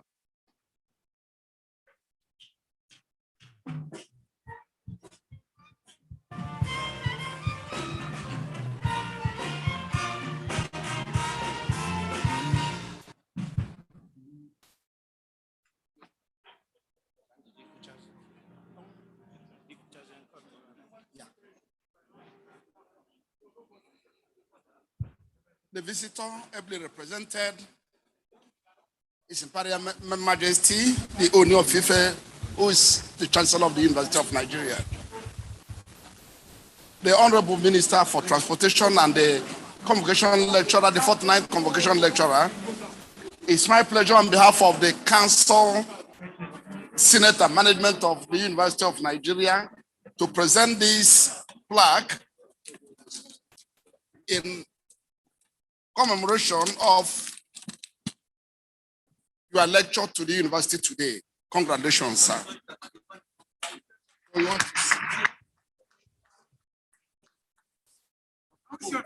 Yeah, it says, His Excellency, Right Honorable Rotimi C. Amechi, 49th Convocation Lecturer. Congratulations.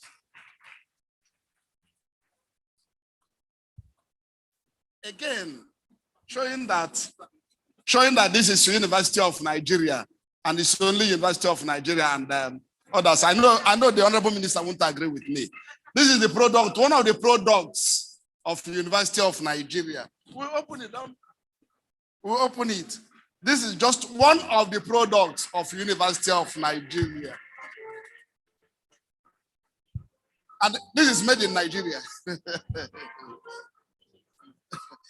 Let's show the visitor and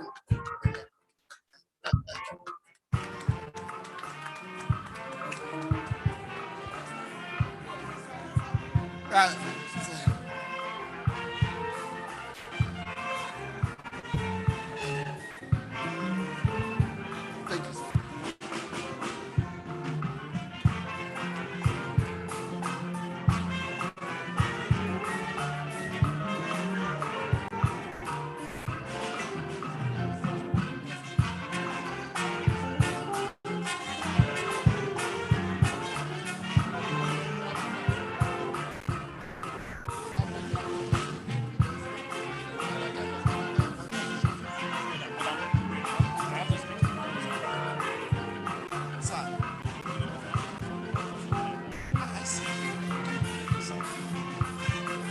said that we should design something as a Senate building.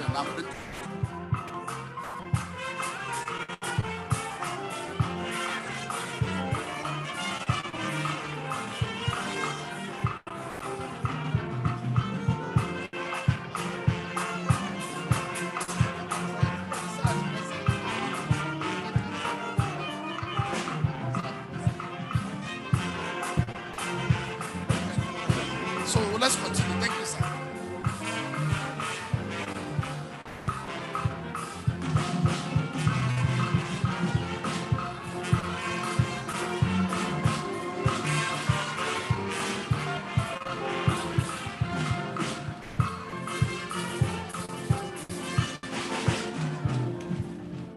Thank you so very much. May I most respectfully invite the Registrar of the University to continue with the convocation proceedings. Thank you.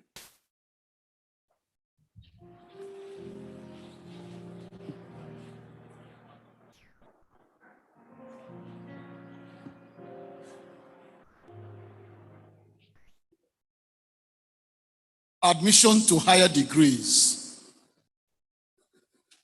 Chancellor, sir.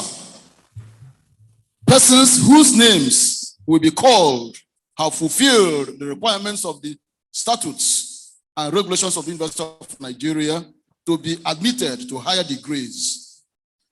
I therefore call upon the respective deans of faculty to present their candidates. As the candidates are called, they stand up there and they are not supposed to come here and raise their caps and replace their caps. The Dean, Faculty of Agriculture, present your graduates.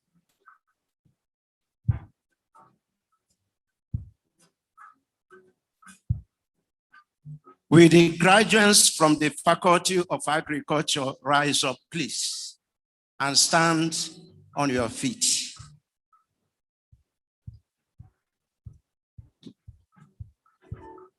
The Chancellor, sir,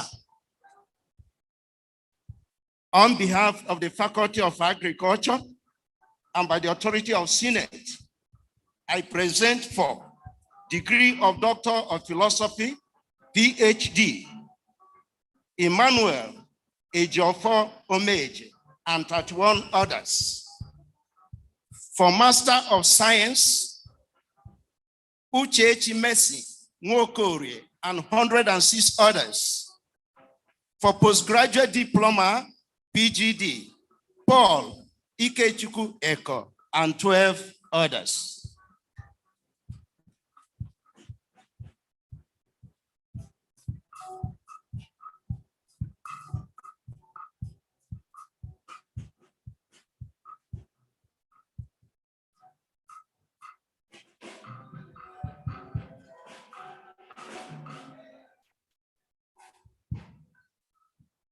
By the authority conferred on me, I admit you to the degree of Doctor of Philosophy or degree of Masters of Science in Agriculture, or award you postgraduate diploma in Crop Science, Home Science, Nutrition and Dietetics, and Food Science and Technology of the University of Nigeria. Congratulations.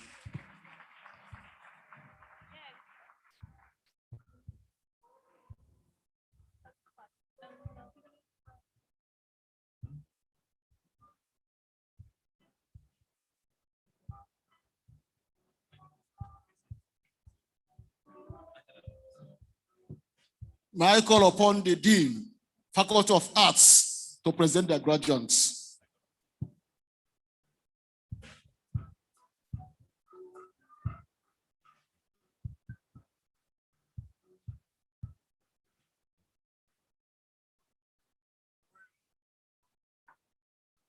Will the incepting graduates of Faculty of Arts rise and remain standing?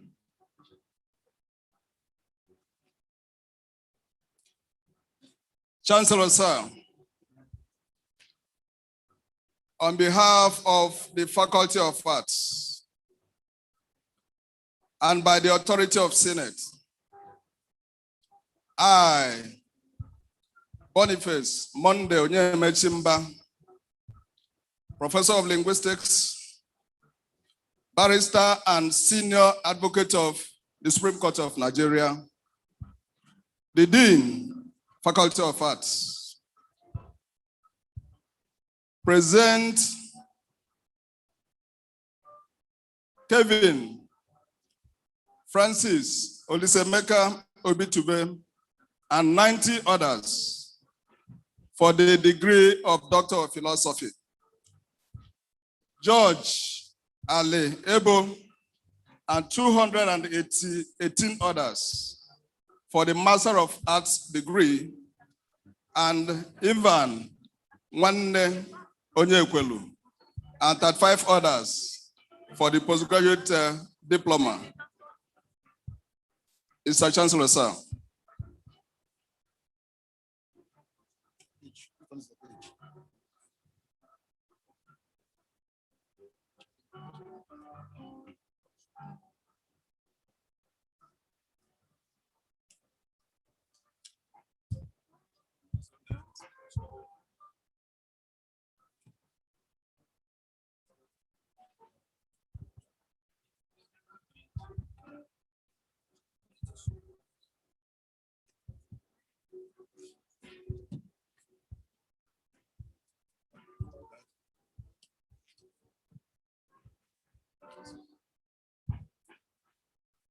By the authority conferred on me, I admit you to the degree of Doctor of Philosophy, or degree of Master of Arts, Master of Fine and Applied Arts Award, Postgraduate Diploma in English Literary Studies, Postgraduate Diploma in Mass Communication, Postgraduate Diploma in Archaeology, Tourism, Postgraduate Diploma, Fine and Applied Arts, Postgraduate Diploma in Music of the University of Nigeria, Nsukka. Congratulations.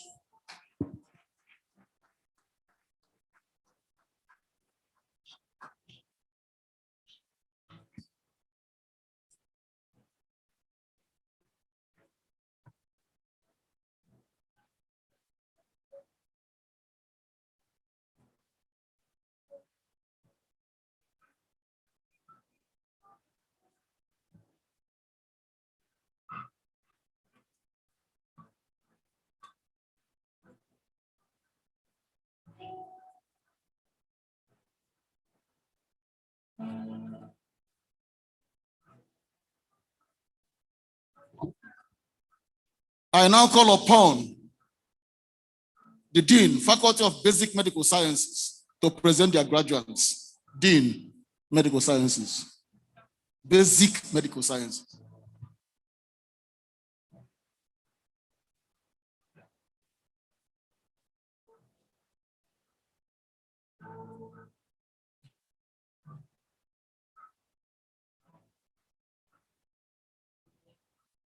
With the accepting graduates of the Faculty of Basic Medical Sciences, rise and remain standing.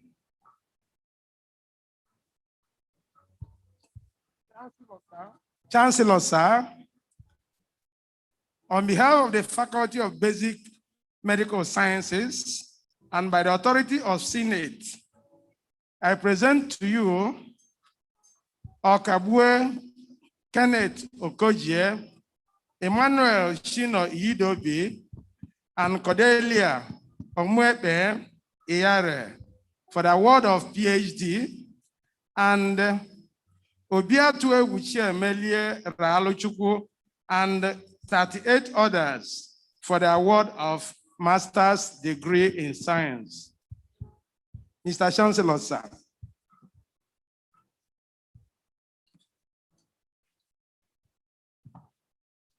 By the authority conferred on me, I admit you to the degree of Doctor of Philosophy or degree of Master of Science from the University of Nigeria, Nsukka. Congratulations.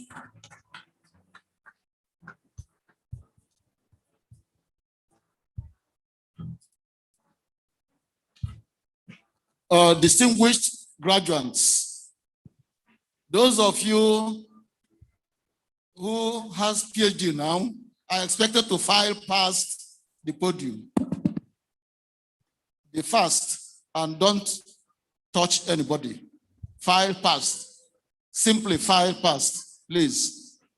Beginning with Faculty of Agriculture, then the Faculty of Arts, Faculty of Basic Medical Sciences.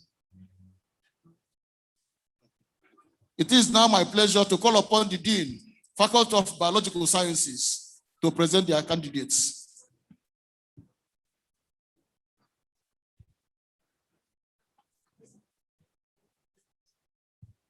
The graduates, the PhD graduates, please file past down, be fast.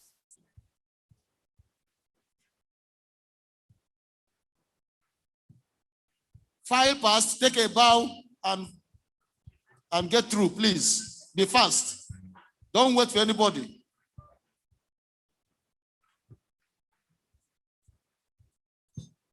Music. Continue.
May I call upon the Dean, Faculty of Biological Sciences, to present their candidates.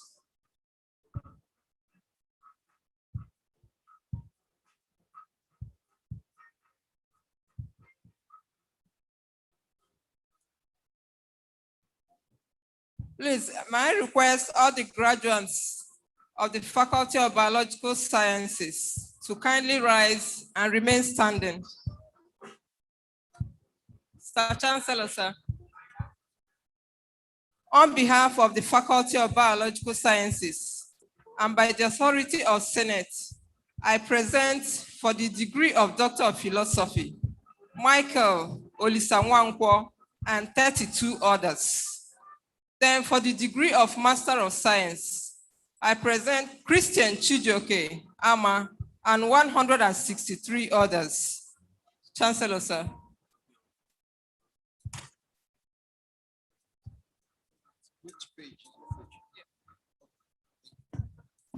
By the authority conferred on me, I admit you to the degree of Doctor of Philosophy or degree of Master of Science of the University of Nigeria. Nsukka, congratulations.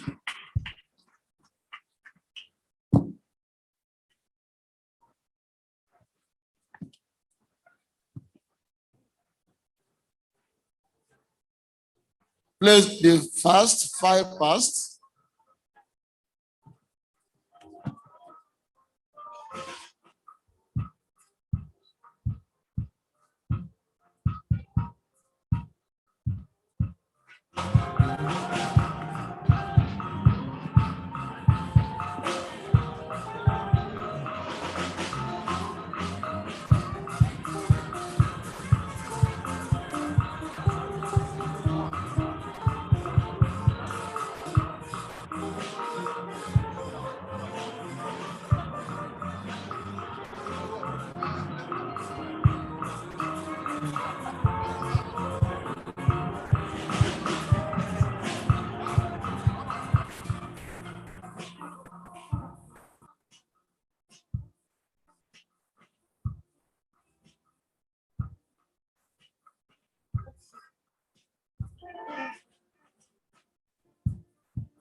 May I now call upon the Dean, Faculty of Business Administration, to present their graduates. Dean, Business Administration.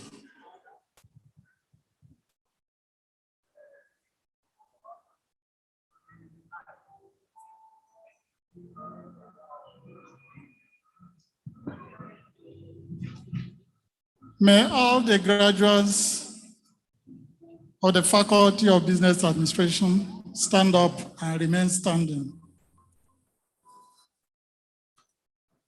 Chancellor, sir. On behalf of the Faculty of Business Administration and by the authority of Senate, I present for the degree of Doctor of Philosophy, PhD, Nnachi Egwu, and 108 others in the departments of accountancy, banking and finance, marketing and management. I also present for the degree of MUSC, Ikenna Akabugu, and 304 others. For the degree of MBA, Joy Ifanacho, and 340 others. For the UNM Business School, Adebo Yega, Junior Alabi, and 8 others. MBA. Postgraduate Diploma, Alfred Eze and more, and 170 others.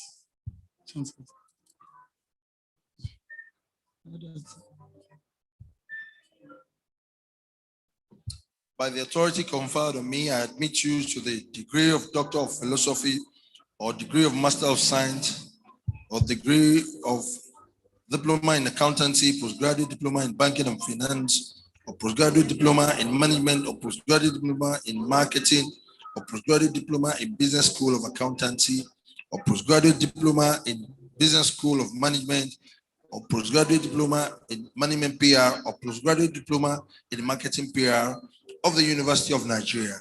Congratulations.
May I call upon the Dean, Faculty of Education, to present their graduates. Dean, Education.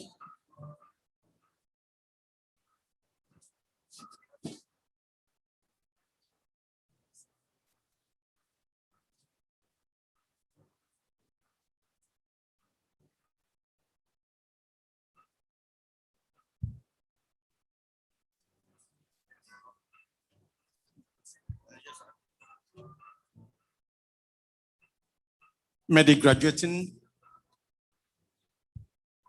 candidates in education rise and remain standing.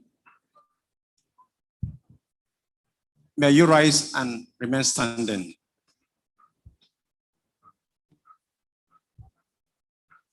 Chancellor, sir, on behalf of Faculty of Education and by the authority of Senate, I present for degree of Doctor of Philosophy, Victoria Azoka Emeka, and 154 others. For Masters of Education, or Masters of Science degree, I present Onyinye Georgia Ezugu and 211 others. For postgraduate diploma in education, Okudili Patience Ofo and 48 others. Sir.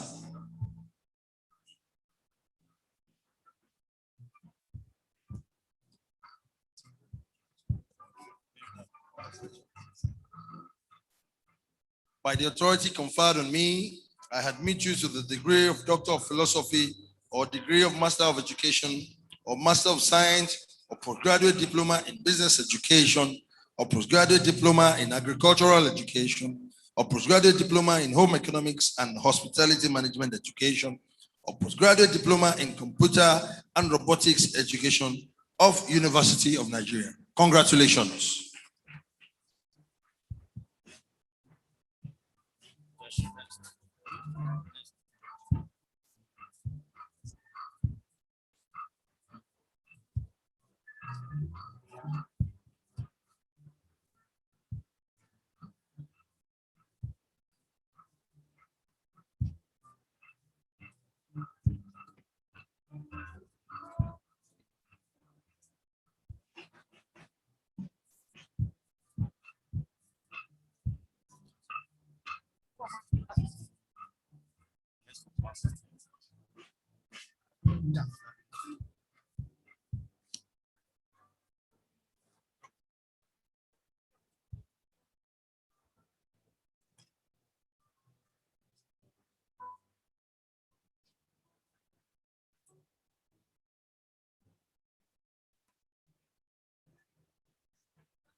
Your Imperial Majesty, Kabiesio,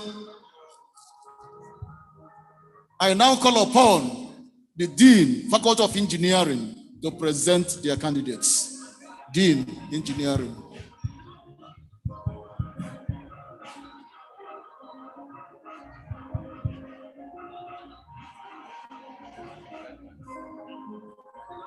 May the accepting graduates of the Faculty of Engineering please rise and remain standing.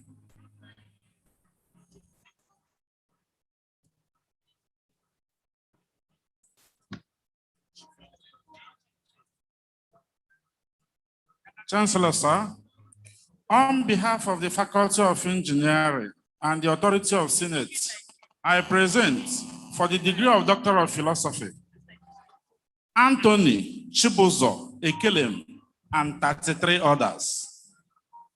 For the degree of Master in Engineering, I present Bernard Chibuzo Udaya and 91 others. For postgraduate diploma, I present Chinedu Kingsley Friday and 3 others. Chancellor, sir.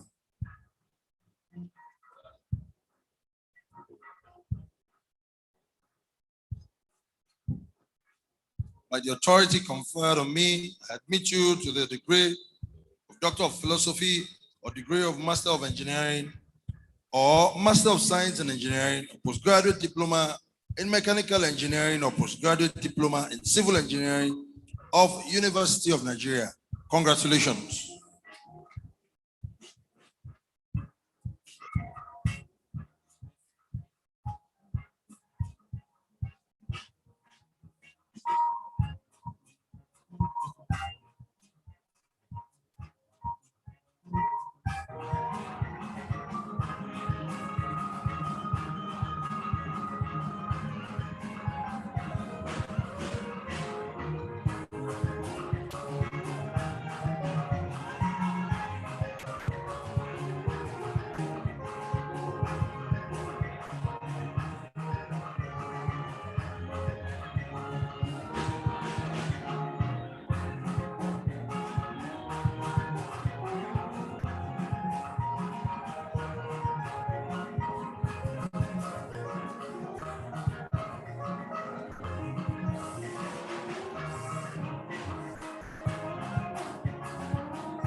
Kabiesi, may I call upon the Dean, Faculty of Environmental Sciences, to present their graduates. Dean.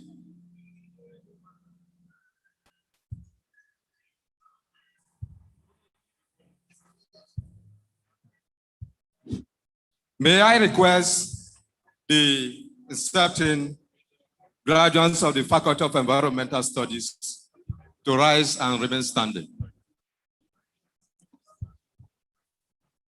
Chancellor, sir.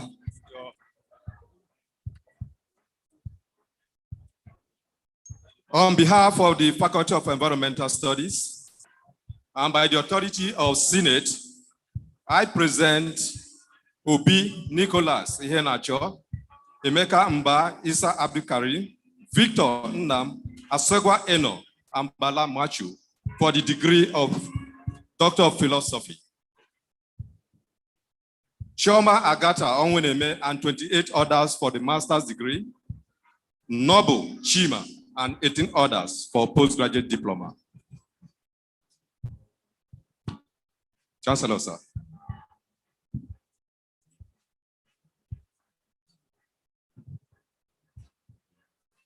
By the authority conferred on me, I admit you to the degree of Doctor of Philosophy or degree of Masters of Science or Master of Urban and Regional Planning, or award you postgraduate diploma in Urban and Regional Planning, postgraduate diploma in Geoinformatics and Surveying, or postgraduate diploma in Architecture of University of Nigeria. Congratulations.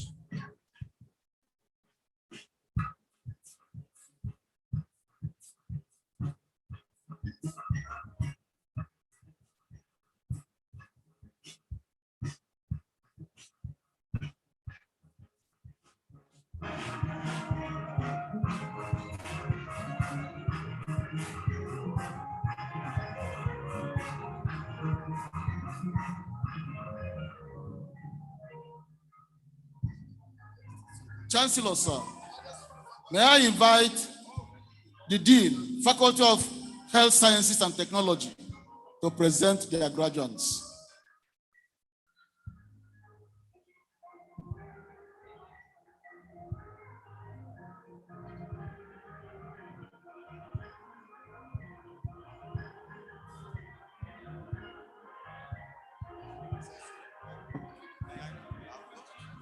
May the accepting student graduates of Faculty of Health Science and Technology please rise and remain standing. Chancellor, sir.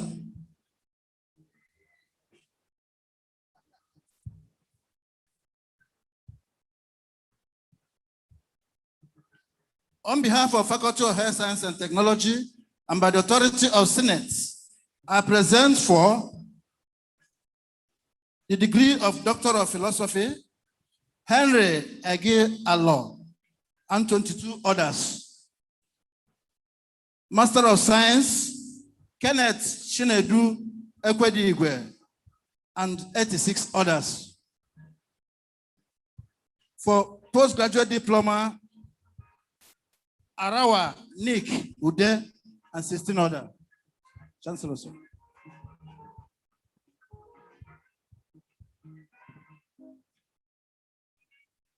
By the authority conferred on me, I admit you to the degree of Doctor of Philosophy, or degree of Masters of Science, Masters in Public Health, or award you postgraduate diploma in Health Administration and Management, or postgraduate diploma Medical Laboratory Sciences of University of Nigeria. Congratulations.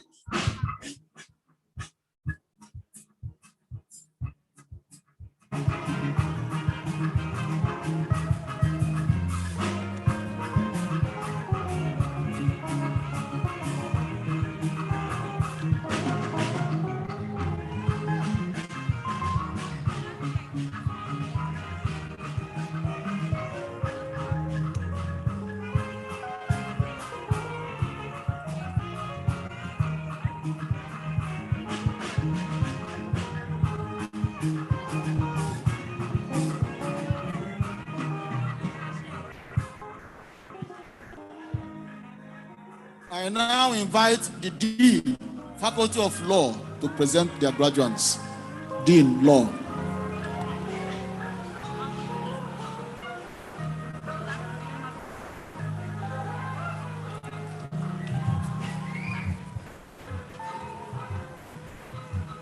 May I request the graduates of the Faculty of Law to rise and to remain standing.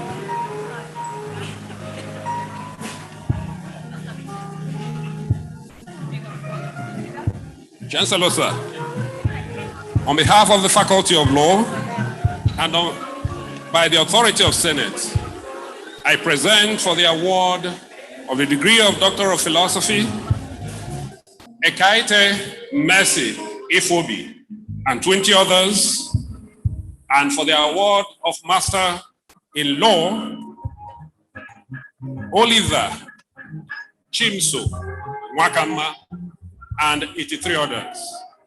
Chancellor, sir.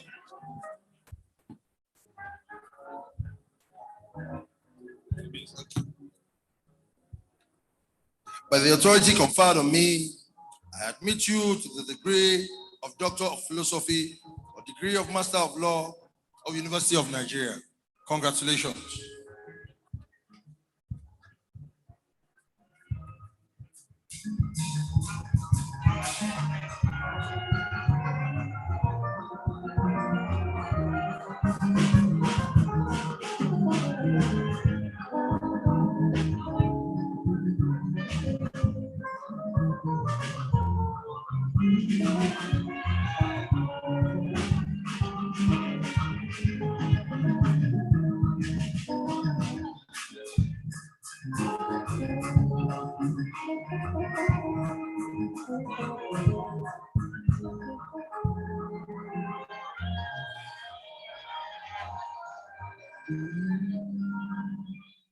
I now invite the Dean, Faculty of Medical Sciences, to present their graduates. Dean, Medical Sciences.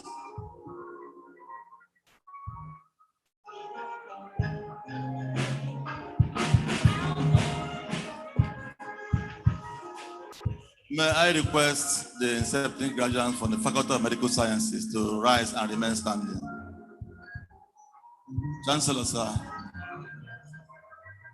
On behalf of the Faculty of Medical Sciences and by the authority of the Senate, I present for the degree of Doctor of Philosophy, Matthew Onyemaechi Nwokike. And for Masters in Public Health, Oliver Nach Wubon and 130 others. And for the Master of Science, Juliet Ifoma Eze. Chancellor, sir.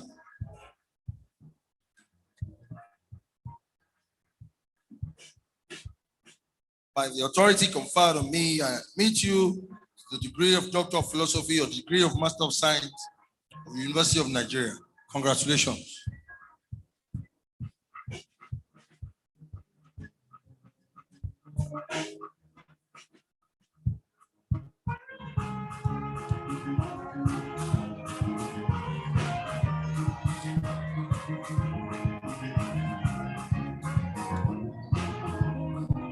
Chancellor, sir, I now invite the Dean, Faculty of Pharmaceutical Sciences, to present their candidates.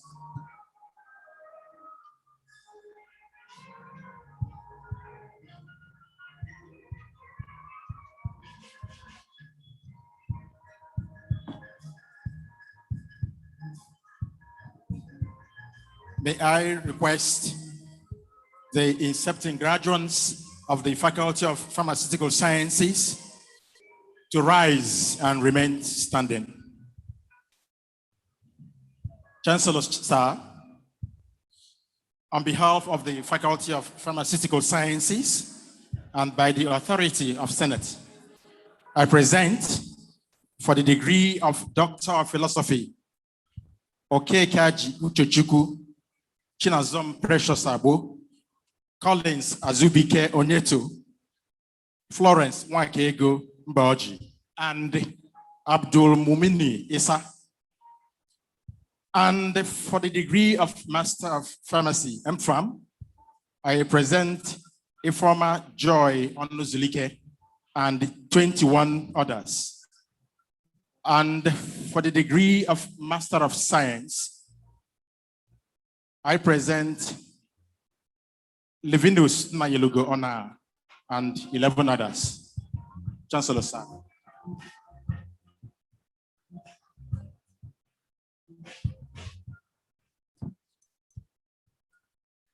By the authority conferred on me, I admit you to the degree of Doctor of Philosophy, Doctor of Masters in Public Health, or degree of Masters of Science of University of Nigeria. Congratulations.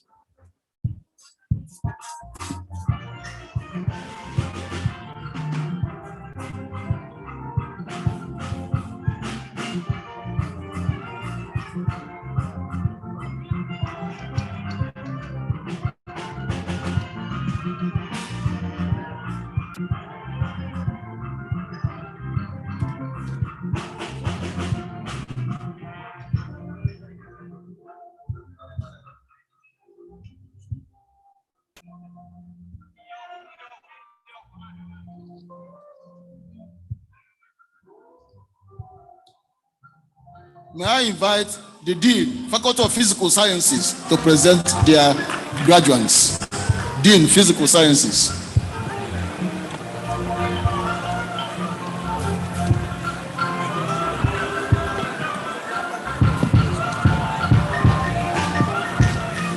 Chancellor, sir, may I request all the accepting graduates of the Faculty of Physical Sciences to rise and remain standing. Chancellor, sir, on behalf of the Faculty of Physical Sciences and by the authority of Senate, I present for the degree of Doctor of Philosophy, Chukwuebuka Odinaka Eme, and 44 others. And for the degree of Master of Science, I present Nnamdi Patrick Ugu and 149 others. Chancellor, sir.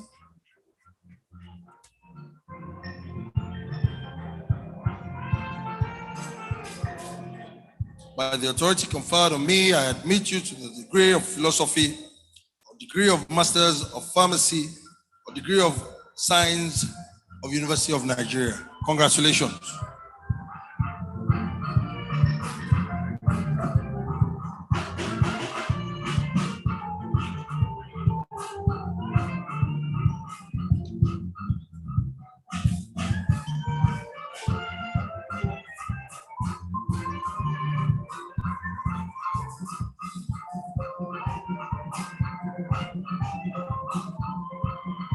This one is social science.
I now invite the Dean, Faculty of the Social Sciences, to present their graduates.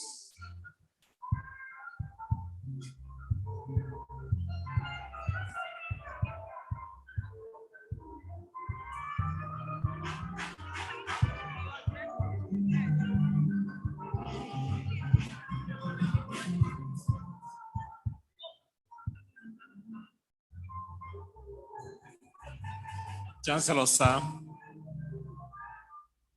on behalf of the Faculty of the Social Sciences and by the authority of Senate, I present for Doctor of Philosophy, Eunice Chidima Opalo Diego, and 96 others.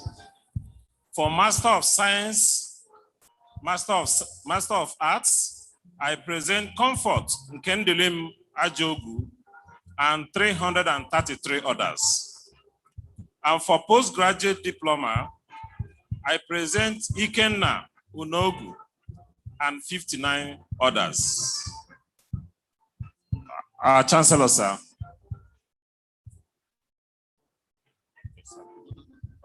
Thank you. By the authority conferred on me, I admit you to the degree of Doctor of Philosophy, or degree of Master of Science, or Master of Arts, Master of Public Administration and Local Government. Award you the postgraduate diploma in Economics or Geography or Political Sciences or Public Administration and Local Government or Social Work of University of Nigeria. Congratulations.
May I invite the Dean, Faculty of Veterinary Medicine, to present their graduates.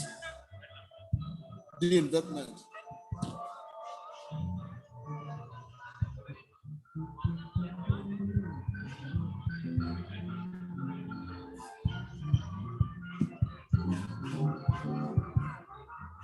May I request the graduates of the Faculty of Veterinary Medicine to rise and remain standing.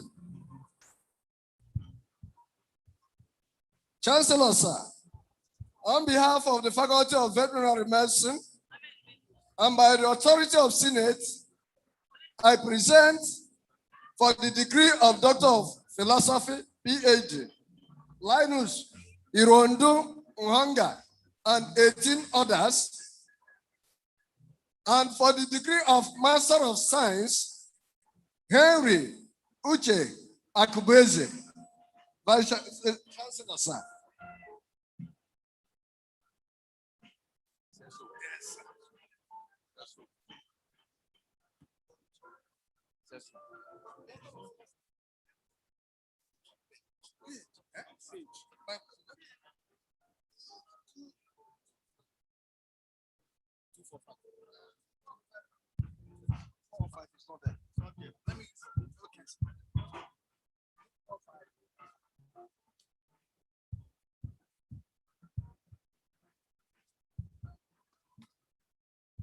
By the authority conferred on me, I admit you to the Doctor of Philosophy, Doctor of Arts, Public Administration, Local Government, award you Diploma in Economics, Political Science, Public Administration, Social Work, the University of Nigeria.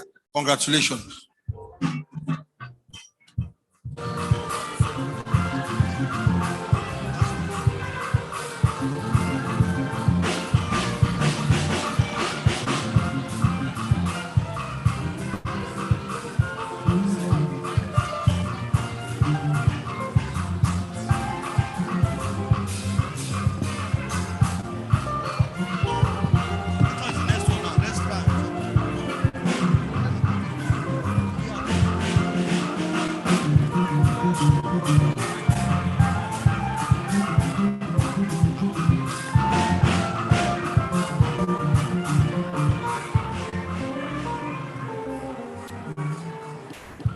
May I invite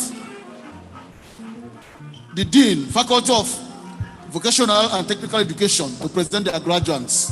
Dean, Vocational and Technical Education.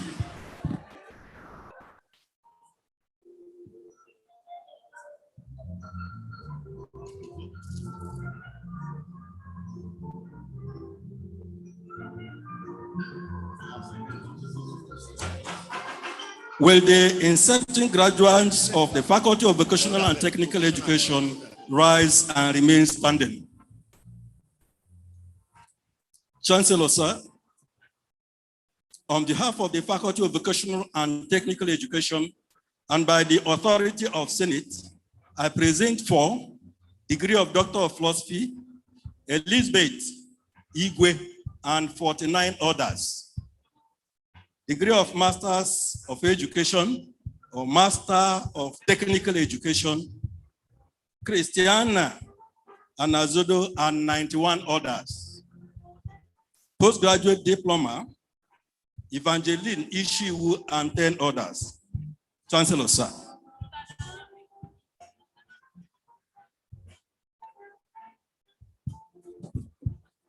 By the authority conferred on me, I admit you to the degree of Doctor of Philosophy or degree of Master of Education, Master of Science, Postgraduate Diploma in Business Education, Postgraduate Diploma in Agricultural Education, Postgraduate Diploma in Home Economics and Hospitality Management Education, or Postgraduate Diploma in Computer and Robotics Education of the University of Nigeria. Congratulations.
Chancellor, sir.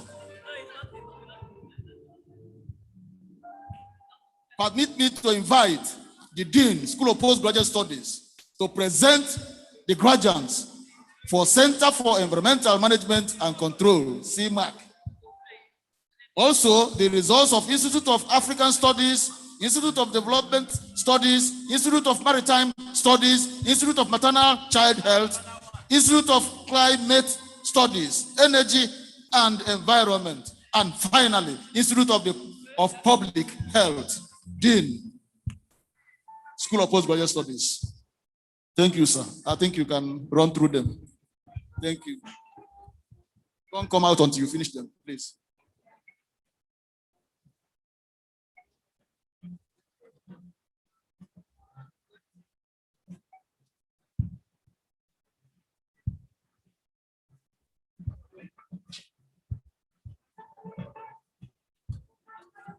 Chancellor, sir,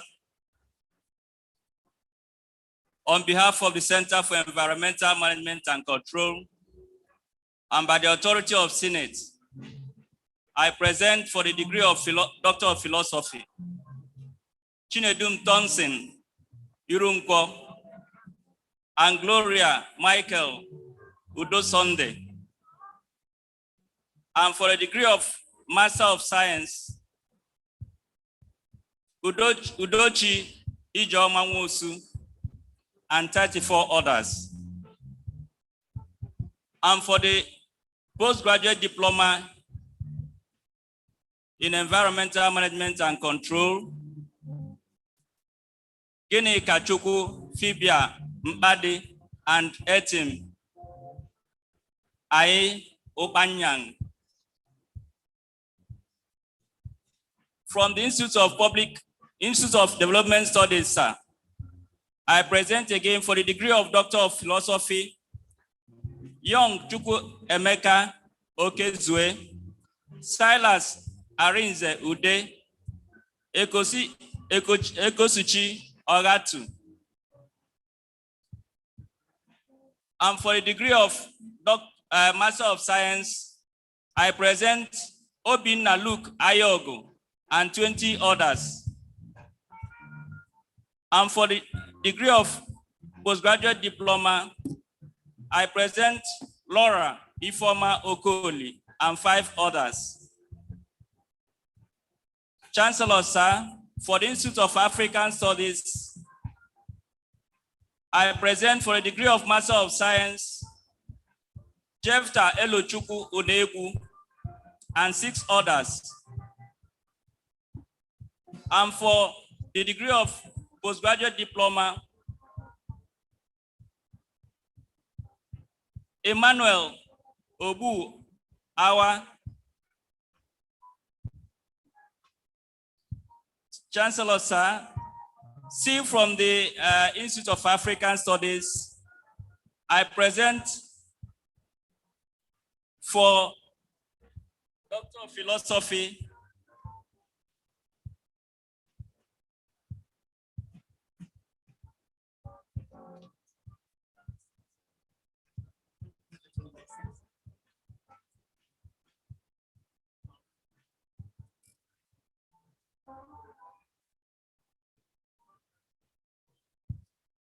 Ibechukwu Eugene Ibenekwu,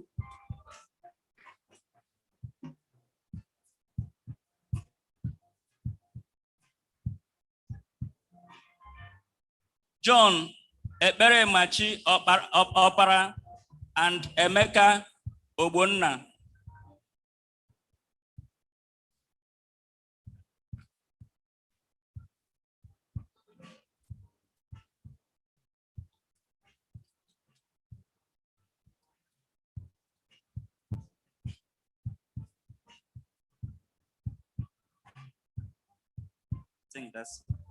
Thank you, sir.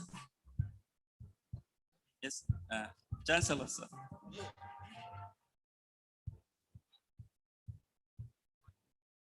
By the authority conferred in me, I hereby admit you to the degree of Doctor of Environmental Management and Control, Institute of African Studies, Institute of Development Studies, Institute of Maritime Studies, Institute of Maritime Child Health, Institute of Climate Studies, Energy and Environment, Institute of Public Health, to the University of Nigeria.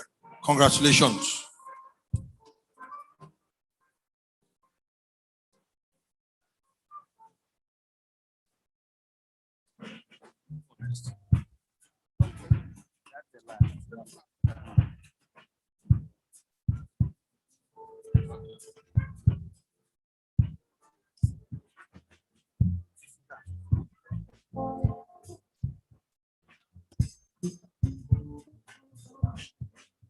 This is to direct all the graduates who are outside to come back into the convocation ball.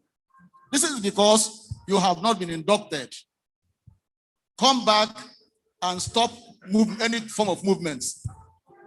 His Excellency, the visitor to this university, is here. Our most revered Chancellor is here. Please come back immediately. Goodwill messages from other institutions. Your Excellencies, Your Imperial Majesty, permit me to invite the visiting Vice Chancellors and other heads of other tertiary institutions here present to come up to the dais and deliver their goodwill messages. Visiting Vice Chancellors and heads of tertiary institutions. Thank you, sir.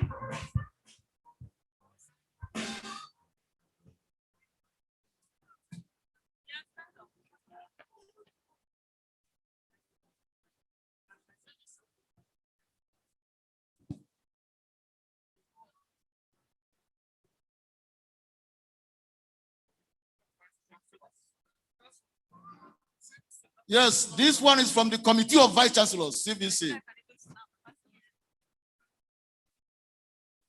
From Michael Okpara, University of Agriculture. Thank you. From Imo State University, Owerri.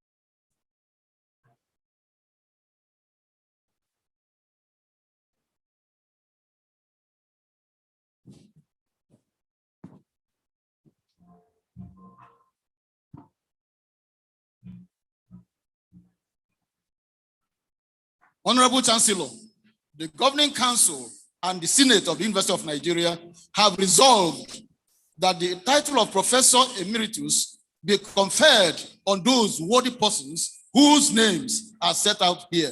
And they are: 1, Professor Alphonsus U. Okorie, Faculty of Agriculture, and Professor Edwin Ifeanyichukwu Nwobubu, Faculty of Law. I therefore call upon the University Orator to present these candidates in turn for the title of Professor Emeritus. I therefore invite Professor Alphonsus Okorie to step out to the front of the dais and stand.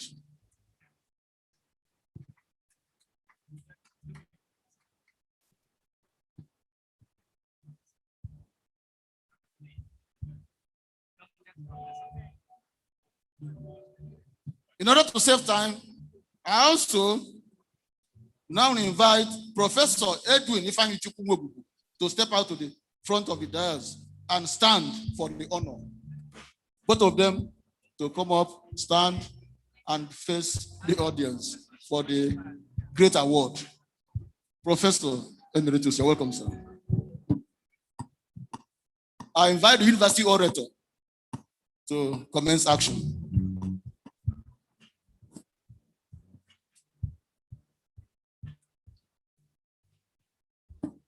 Chancellor, sir, with due respect and humility, permit me to present to this august assemblage Augustus U. Okorie and Alphonsus U. Okorie and Edwin Ifeanyichukwu Nwogugu, fellows of highly reputable bodies, associations, and institutions globally, distinguished graduates of world's choice universities and centers of academic excellence, and erudite professors.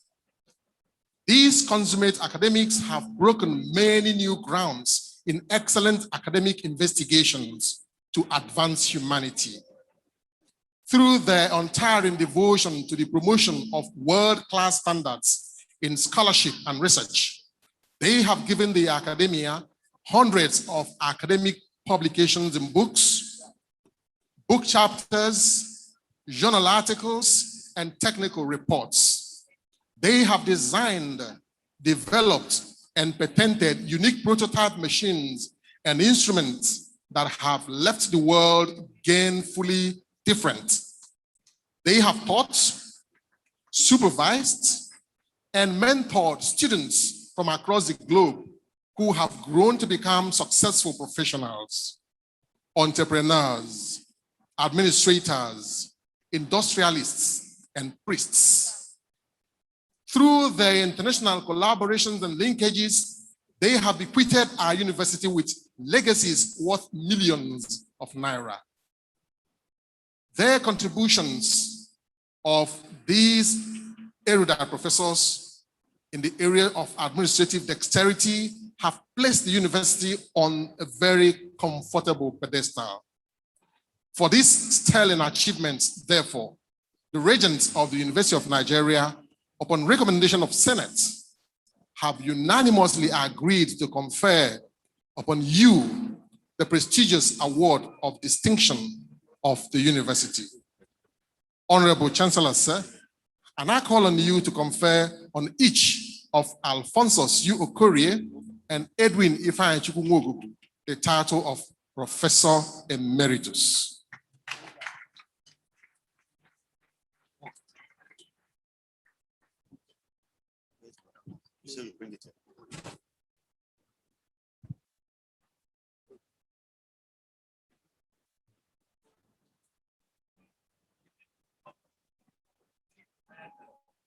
By the authority conferred upon me as the Honorable Chancellor of University of Nigeria, Nsukka, I now confer you with Professor Emeritus on each of you, Alphonsus U. Okorie and Edwin Ifeanyichukwu Nwogugu, as the title of Professor Emeritus. Congratulations.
Congratulations to Professor Okorie.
Honorable Chancellor, sir, the Senate of the University of Nigeria has resolved that honorary degrees in 2 different categories, Public Service and Academic Excellence Award, be conferred on these worthy persons whose names are set out here.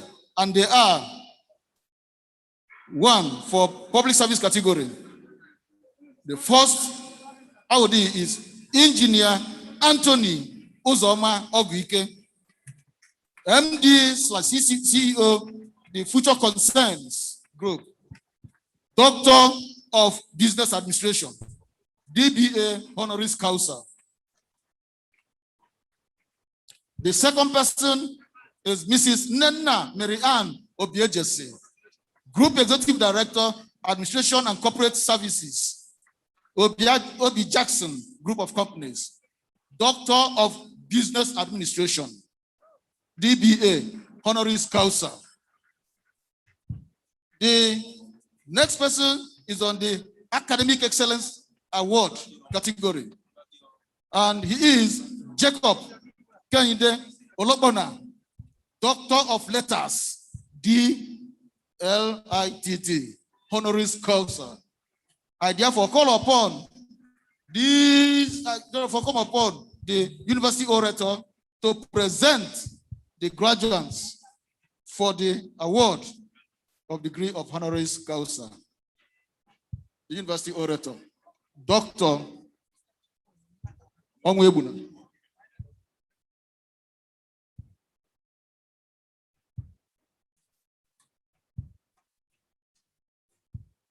Honorable Chancellor, sir, please permit me to present to this august assemblage Anthony Uzoma Oguike, a native of Oji, Owerri North local government area of Imo State, Nigeria, a first-class graduate of the University of Nigeria, Nsukka. B Engineering, Mechanical Engineering, and a graduate of McDonough Executive Business School, Georgetown University, United States of America.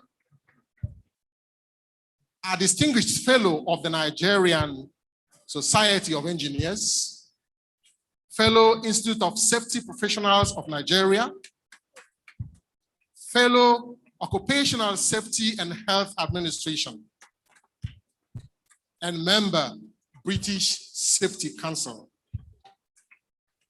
recipient of an uncountable number of awards, founder and current group managing director, the Future Concepts Group, a conglomerate with diverse interests and competence in engineering, calibration, automation, and oil field support, including the Future Concerns Safety Center, Future Oil Field Services Limited, Future Automated Calibration Technical Services, Facade Robotics, and Fire Risk Assessment and Safety Inspection Solutions.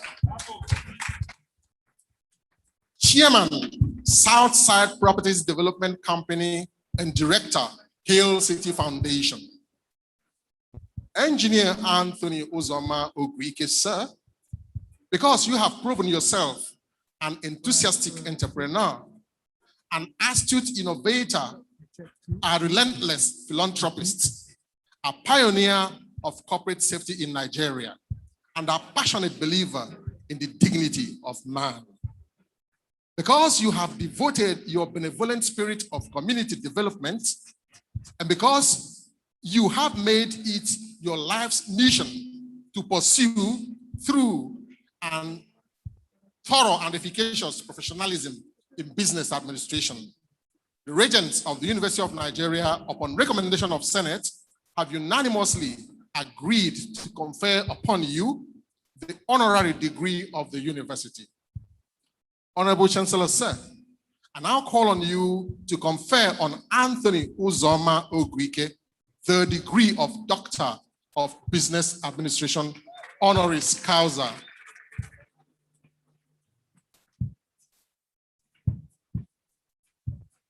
Distinguished ladies and gentlemen, these are very iconic people, and I think by the power conferred upon me as the Chancellor of University of Nigeria, Nsukka, and the visitor is here seated, ably represented, I think I want to honor these iconic awardees one after the other. So please, Dr. and Dr. Mrs. Obi Jackson, please be seated here in front, next to the visitor. We will do it one after the other. Very iconic set of people. Professor Lupono, please be seated too. We have to do everything separately. They are worthy of this award. Please, a beautiful round of applause for the awardees. We're not in a hurry. It's very worthy of us staying behind.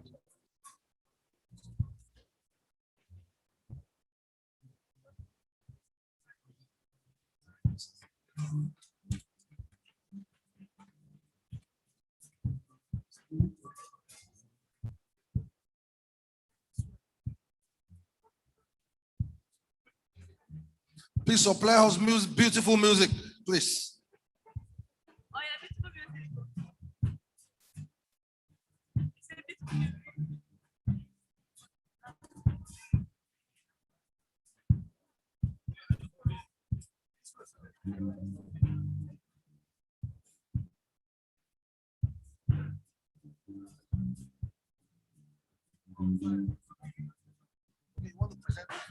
Don't worry, don't worry.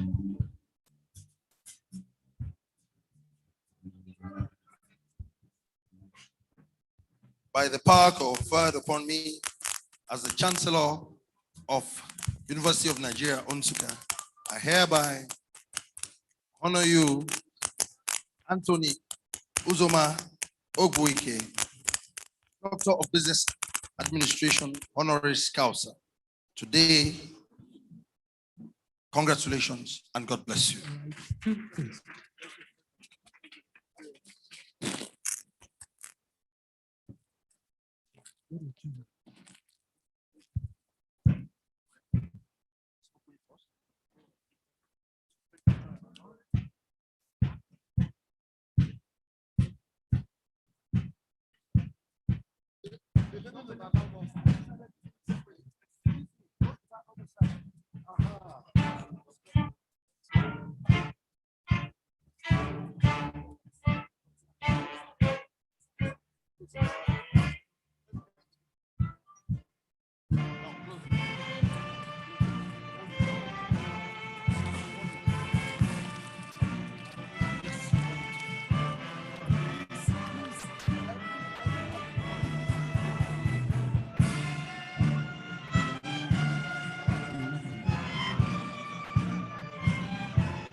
I now call on Mrs. Nenna Mary Ann Obiejesi to step out for the honor.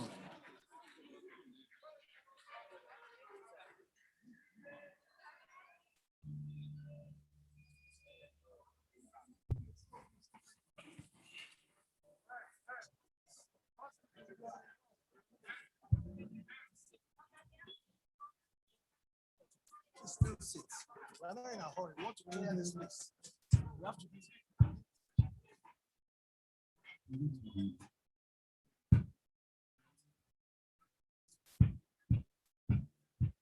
Please.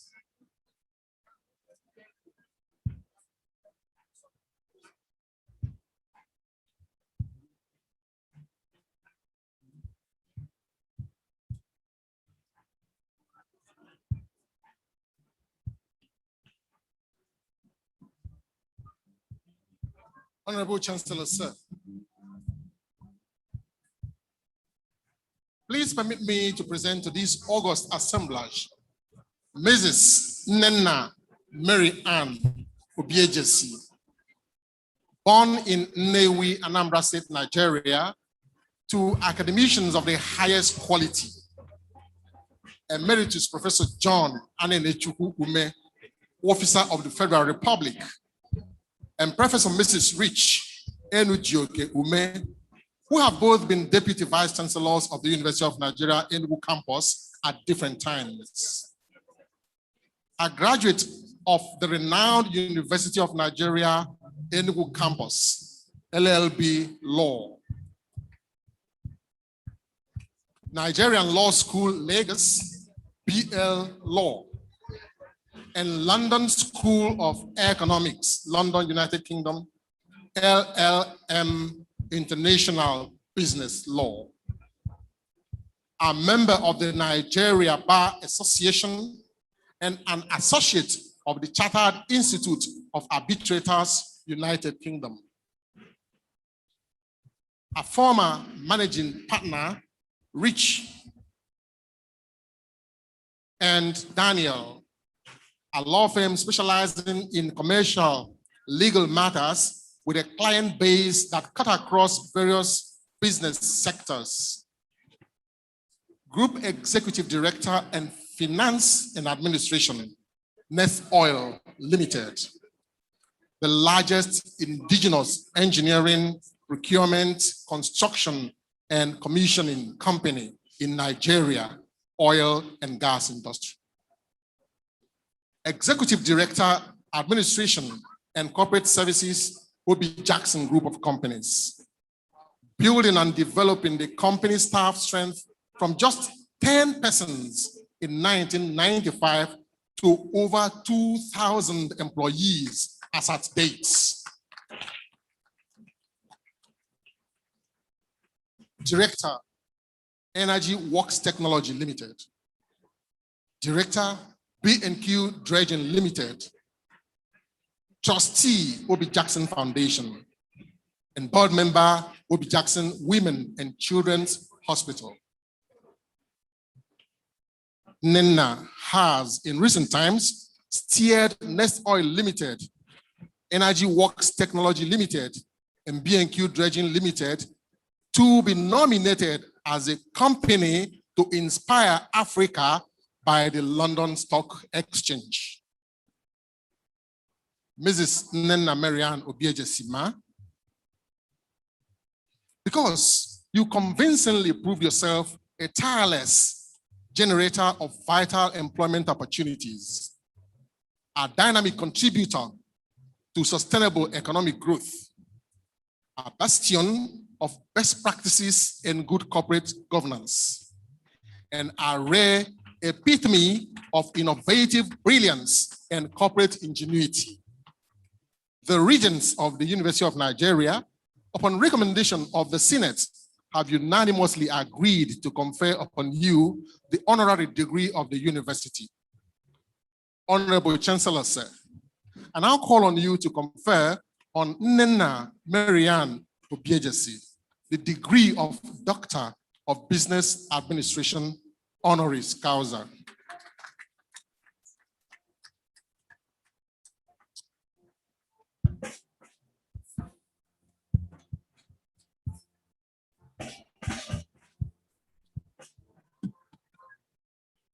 This is another very special conferment for me as the Chancellor of University of Nigeria, Nsukka. Distinguished ladies and gentlemen, lions and lionesses, especially the lionesses that are here and all the female that are here, we're now very gender sensitive in the only university that is University of Nigeria. For a very long time, I repeat, for a very long time, this is the first female that we're going to give such a very highly elated doctorate award.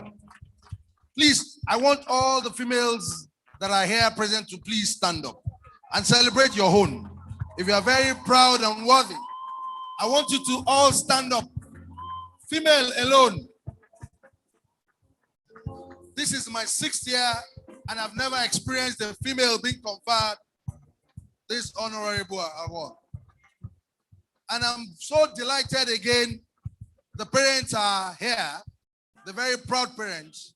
And I was very fortunate. I conferred them Professor Emeritus about 3 years ago. I want to all thank the new Vice-Chancellor of this university, Professor Igwe. I want you all to give him a beautiful round of applause, a resounding one, for being gender sensitive, for giving one of your own this award. Thank you very much, VC. Now, by the power and authority conferred upon me as the Chancellor of the University of Nigeria, I confer on you the honorary degree of Business Administration of the University of Nigeria, Mrs. Nena Marine Obejesi, Group Executive Director, Administration and Corporate Services, Obe Jackson Group of Companies. Congratulations.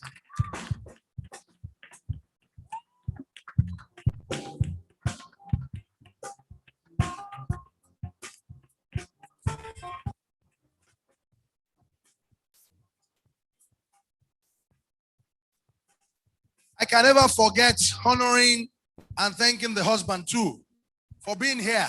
Please, a beautiful round of applause for him. Behind every successful woman, there is a man that is the engine room behind that success. Thank you very much, Doctor, for supporting your own. Where is mommy and daddy? You need to come.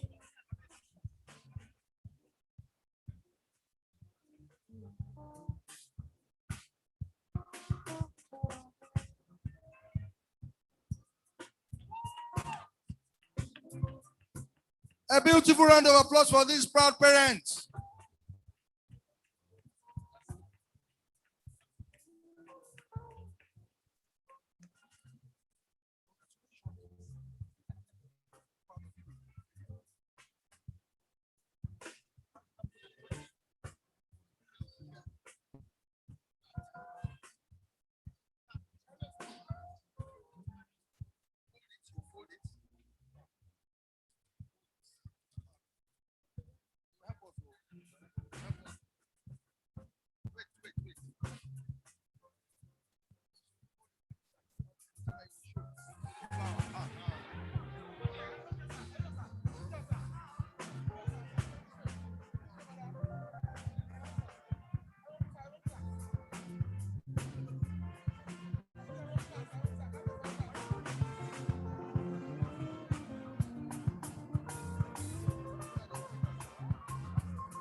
It is my privilege to invite Jacob Kainde Olopuna to step out for the honor.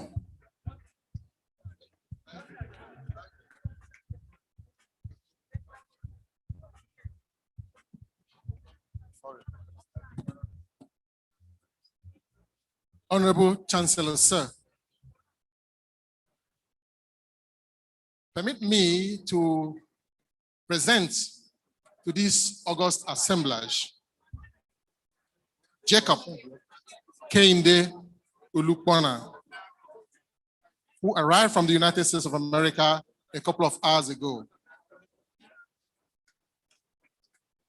A native of Ondo State, Southwest Nigeria, graduate of the University of Nigeria, BA 1975. Graduate of Boston University, United States of America, MA 1981. And graduate of Boston University, United States of America, PhD 1983.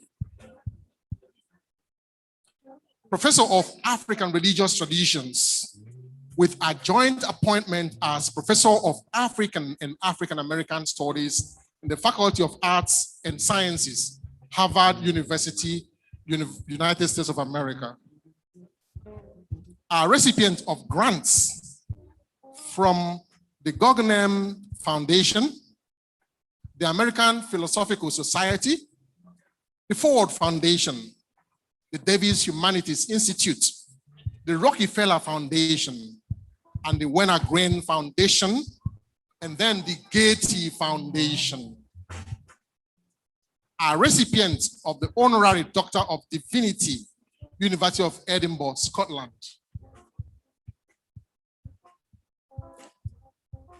Recipient of the Nigerian National Order of Merit. Recipient of the Martin E. Marty Award of the Public Understanding of Religion. A prestigious annual national award. Sorry, I take this again. That's a recipient of Nigerian National Order of Merit, a prestigious annual national award for intellectual accomplishment in the 4 areas of science, medicine, engineering, technology, and humanities. Our former president of the African Association for the Study of Religion, our foremost authority in the study of the explosive growth of evangelicalism across all branches of Christianity, expanding the current discourse that is largely focused on Pentecostalism by identifying its effect on and place in the larger context of Nigerian Christianity and society. And a world-class author of over 30 specialized publications in African arts and humanity. JK, as you are fondly called, because you have proved yourself a trailblazer in the studies in African and African American spirituality and ritual practices, spirit possession, Pentecostalism, festivals, animal symbolism, icons, phenomenology, and religious pluralism. Because you use the gift of your writing to interrogate the modern urban mixing of ritual, royalty, gender, class, and power, and how the structure, content, and meaning of religious beliefs and practices permeate our daily lives. Because you lend your scholarly strength to address the iniquity and inequality in human society. The regents of the University of Nigeria, upon recommendation of the Senate, have unanimously agreed to confer upon you the honorary degree of the university. Honorable Chancellor, sir, I now call on you to confer on Jacob Kehinde Ulukwana the degree of Doctor of Letters, honoris causa.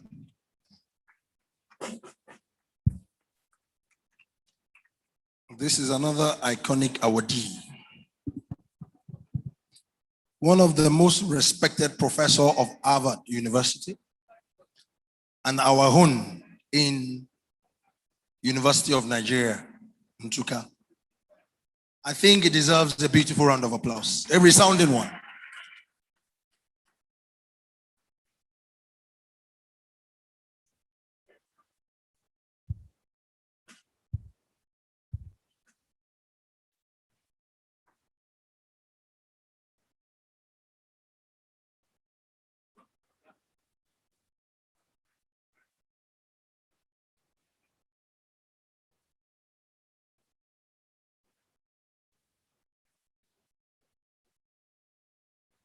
We're very proud of you, your giant strides and achievement all over the world. And on this note, your alma mater is honoring you.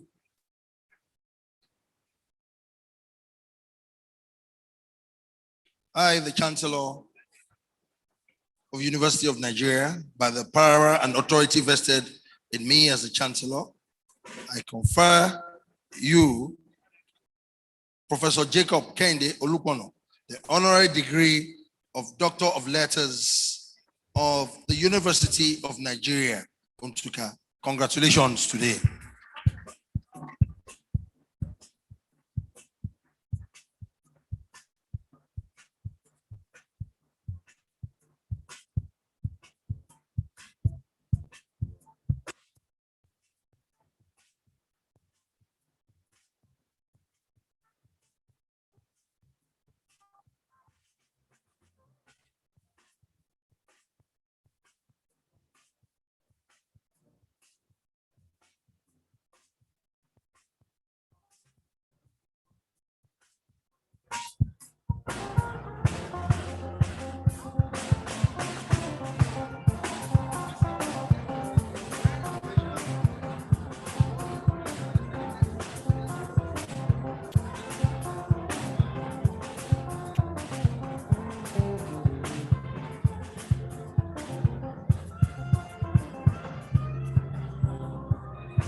Your Excellency, sir,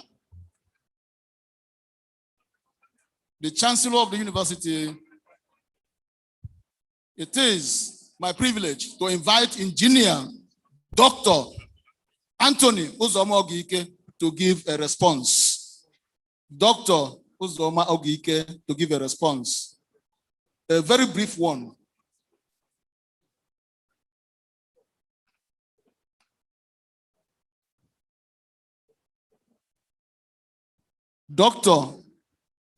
Engineer Dr. Anthony Uzoma Ogike to give a very brief response.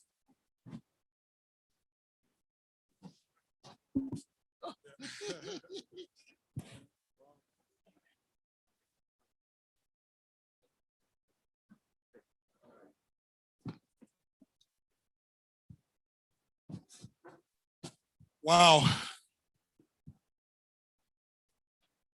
May I stand on existing protocol, but I must acknowledge the hardest working chancellor we know, Kabiesi. Thank you so much for your attention to detail. To our Vice-Chancellor, and of course, representing our president, the special visitor, and my very good friend from many years ago. Thank you. Thank you, thank you, thank you. I'm not sure whether I am the right person to make a vote of thanks. We are 4 very special people you've honored today. The Harvard professor, the director of the leading engineering company in Nigeria, and myself. I understand what you want to do with me. You want to send a message to your graduating students that everyday people can do extraordinary things.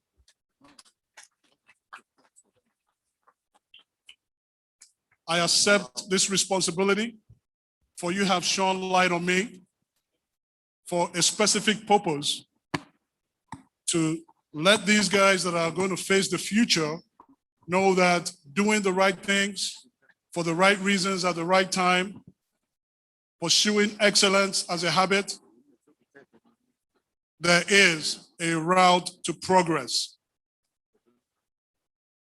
Emulating leaders ahead of you, but putting your own God-given talents to this formula of progress.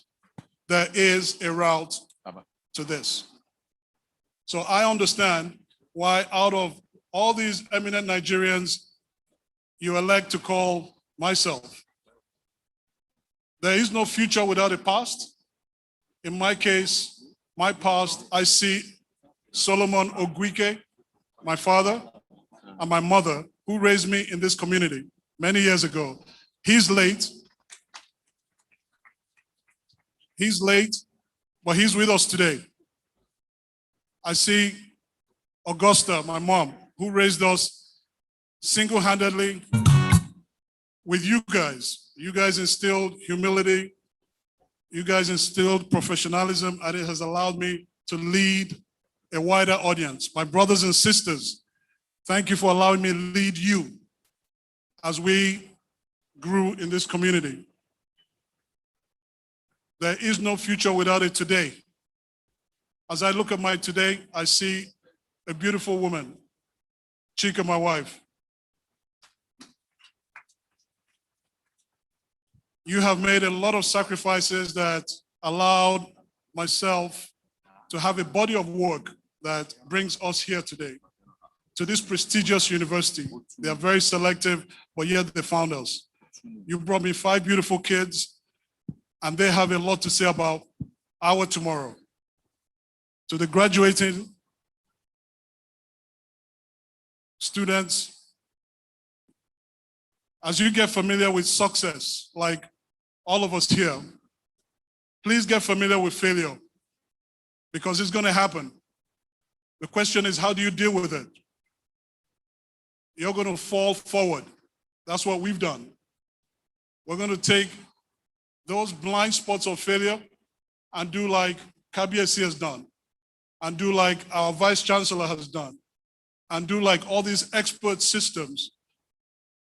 Very proud of my co-honorary who has continued to blaze trails and redefine what Nigerians are about, the professor from Harvard.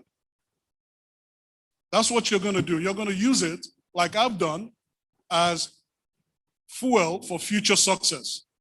That's what failing forward means. You cannot allow that blind spot define who you are. When things are normal, that's not our real person. But our real people shows up in adversity. I want you to get ready for those blind spots, and I want you to use it for fuel for future success. I want to thank everybody. There are too many people to thank. The Faculty of Engineering that raised me, thank you for bringing me back. I only came here to mentor some kids, and I'm not sure what you guys saw in me, but I couldn't leave without telling those boys and those girls that I know you because I was you not too long ago. But you're going to use the skills and the full resources of this university, this prestigious university, and get serious from day one. I didn't have that luxury. I played in my first year, so I take it as a I take it as a privilege to mentor people. I turned out all right because of the discipline that you instilled in us. I cannot speak on behalf of the amazing lady. Kabiesi, thank you for pointing out that this university continues to blaze trails by recognizing a beautiful business leader, Madam. Congratulations, Mrs. Obiejesi. And, you know, if you keep me here, I'll keep talking, but thank you very much. This is for all of you. I accept this on behalf of all of you. Thank you very much.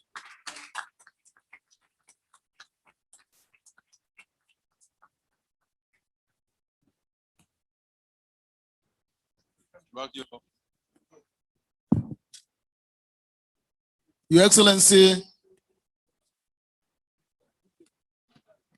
the Pro-Chancellor of the University, it is my privilege to invite Dr. Mrs. Nenna Marianne Obiejesi to give a brief response.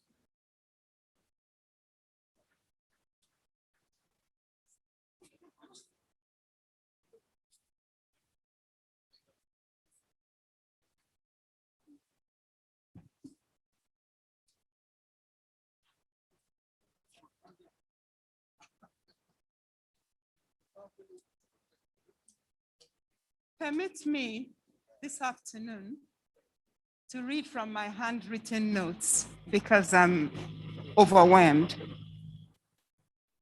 May I stand on existing protocol, but I must not fail to recognize the presence of the representative of the President of the Federal Republic of Nigeria, the Honorable Minister. And I must, in a very special way, and I must pronounce every single bit of his title. So I shall look in this book. And yes, I have to calm down. And I wish to especially recognize and thank most profoundly the Chancellor of this university, His Imperial Majesty, Oba Adeyeye Eniton Babatunde Ogunwusi, Ojajatu Ooni of Ife.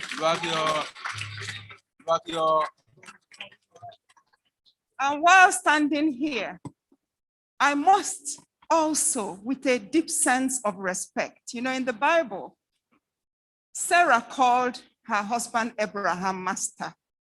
And so I wish to recognize my master and my husband, Dr. Ernest Azudialu Obiejesi.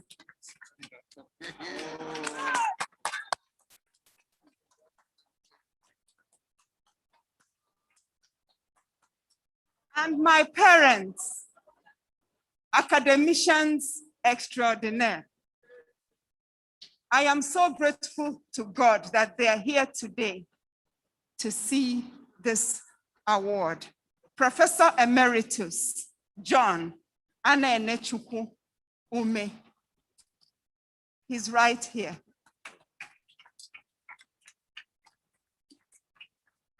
And Professor Mrs., my mother, Professor Mrs. Rich Enujoke Ume.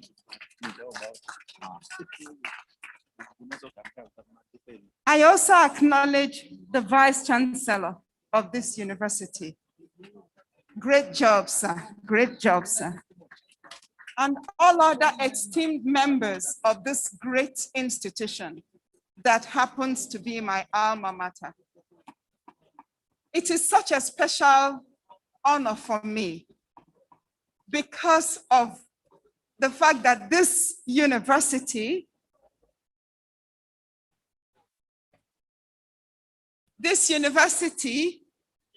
is home to me. I walked into the law department 33 years ago and graduated with a degree in law. And I have parents who have served this university. My father started from 1962 and my mother 1978. And then my husband and master, he also received his own doctorate award more than 10 years ago from this institution. 6 of my siblings passed through this great institution, so you can see that it's home to us. Most importantly, I want to thank Almighty God, my Lord and my Savior, Jesus Christ. Ebubedike, Ekwueme, Onyedekage, Father, I bow. I will be very fast.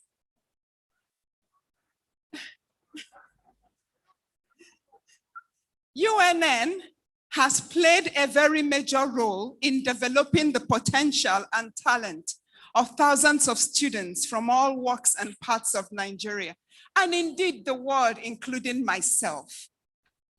I share this day with other award recipients, very distinguished, and graduates who have spent several hard years carrying out advanced research and adding to our knowledge. This is your day too, and I congratulate every one of you. I must also congratulate some of the finest minds in law. Professor Nwogugu, Emeritus. He was also one of my lecturers. They all taught me, my parents, my husband, my friends, my children. My children are represented by Engineer Chinazo Okoye and Dr. Frank Ordini. They all taught me how many of one's achievements come from the inspiration, collaboration, and support of many other people, colleagues, relations, and friends. I thank and salute all of you. I must also salute my colleague for so many years, Barrister Najigwe, and my brother-in-law, Mr. Ima, for your support. Almighty God blessed me with this man, Dr. Azudialo, and please allow me to celebrate him.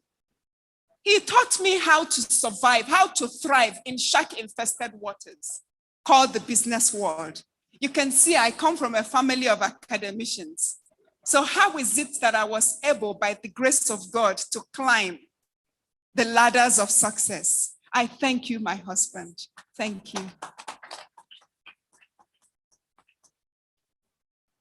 I wish to thank every one of you for this honor, but most especially the university, the governing council, the Senate, the Vice-Chancellor, His Imperial Majesty, for this honor, which it's so amazing that it's a woman after so many years.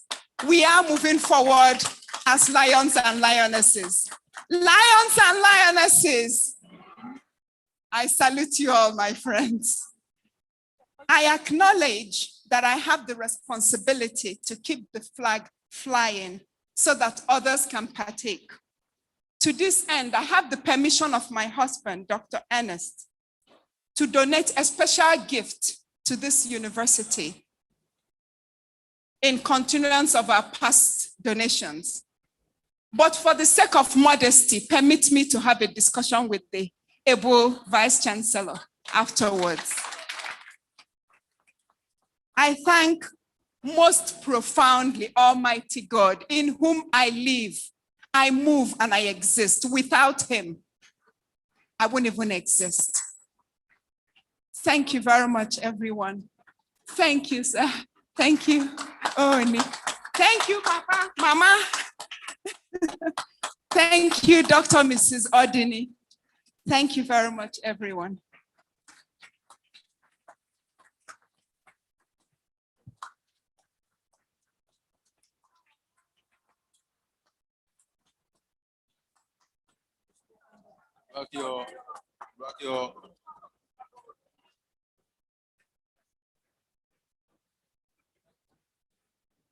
Your Excellency, the Chancellor to the University, it is finally my privilege to invite Professor Jacob Kinde Olopona to give a response, a very brief one. A very brief response, sir. Thank you very much, sir.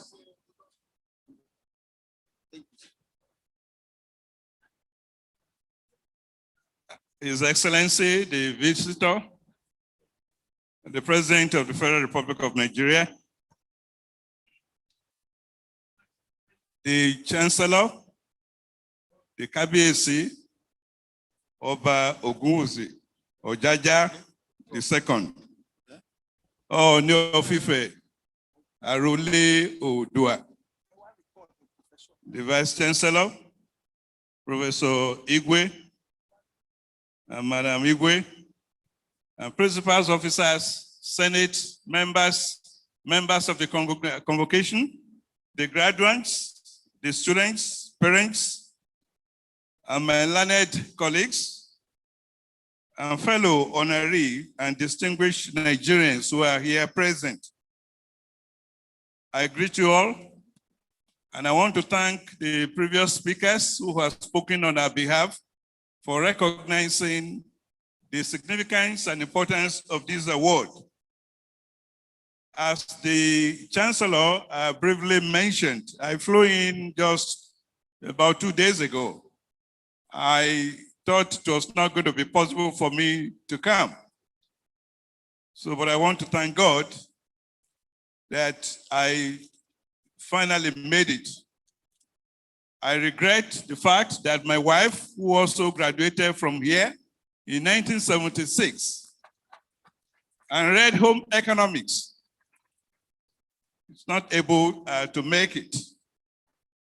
I want to acknowledge the role she played in making it possible for me to be here today. I want to thank the parents and all the students who are still here and listening to us. It was 46 years ago that I left this great institution as a young graduate. So I thank God for giving me the chance and the benefit to come here. And I want to thank the university most dearly for what you have been and what you have done for me. As you probably noticed, I have been given close to 3 honorary awards. I guess this is the 4th one. And I want to say and declare to you that it is the best and the most deserving to me. I must say to you that I enjoy singing our university anthem. And when I was singing it, someone sent a text to me, said, 46 years after, you still remember this song. Yes, I do remember it because Nsukka is dear to me. Let me also mention to you how important it is as a humanist to continue to reflect on the motto of this institution, which is to restore the dignity of man. If you permit me, I will say that to restore the dignity of man and woman. And as we have just seen, the role of women are very important in our society. And we thank God for making it a reality today in the honoring of our sister in this ceremony. I must say that I'd like to dedicate this award on a personal note to a very, very important alumnus of this university who died a few months ago by the name of Innocent Chukwuma, who became, before the end of his life, the director of the West African region of the Ford Foundation. He moved mountains, known all over the world. And I'm glad to know that the Ford Foundation in New York is going to establish a fellowship in his honor because it is important to keep remembering the good work he did for the Ford Foundation in West Africa, particularly in Nigeria. I do pray finally that this memory, the memory of this man, who also, like me, read religion at Nsukka, and who, like me, also took part in student politics, was a very, very famous statesman. May his memory be a living testimony to the sacrifice and the labor of our past and to the glory of God. And may his memory also be a blessing to all of us. Mr. Chancellor, the Vice-Chancellor, thank you very much. And I'm deeply grateful to you all.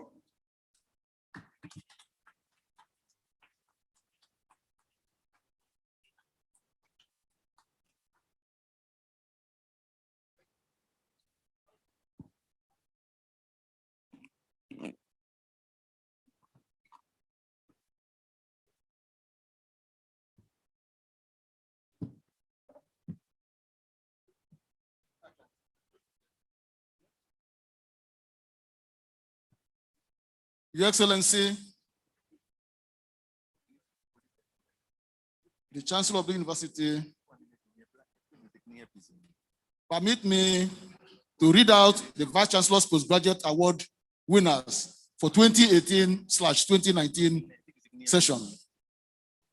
Vice-Chancellor's Research Leadership Prize goes to Professor Agwu Ekwe Agwu of Department of Agriculture Extension.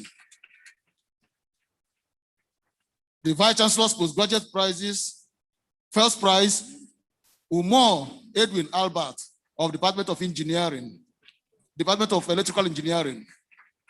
Second prize goes to Onyedibe Maria Chede of the Department of Psychology, Faculty of Social Sciences.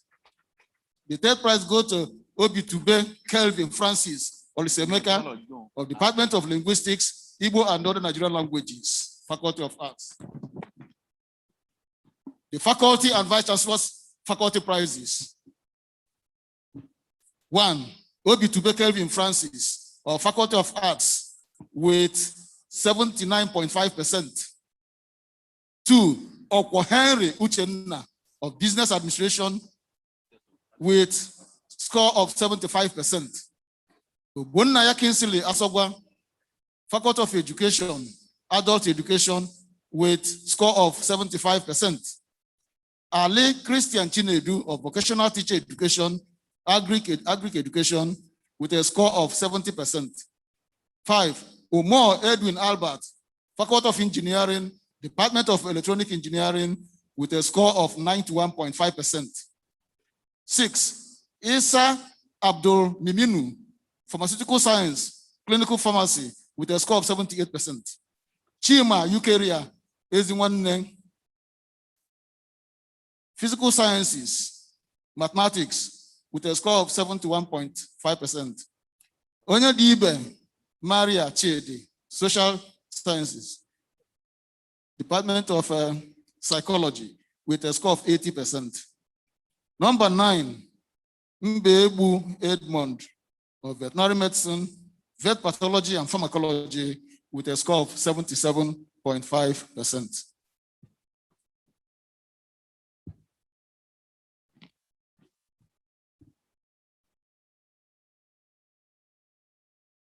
Chancellor, sir,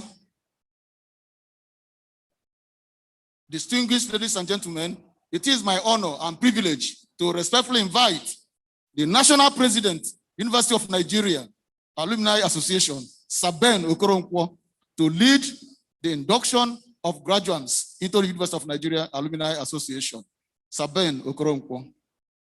The induction will be done by reciting the alma mater pledge as led by the National President.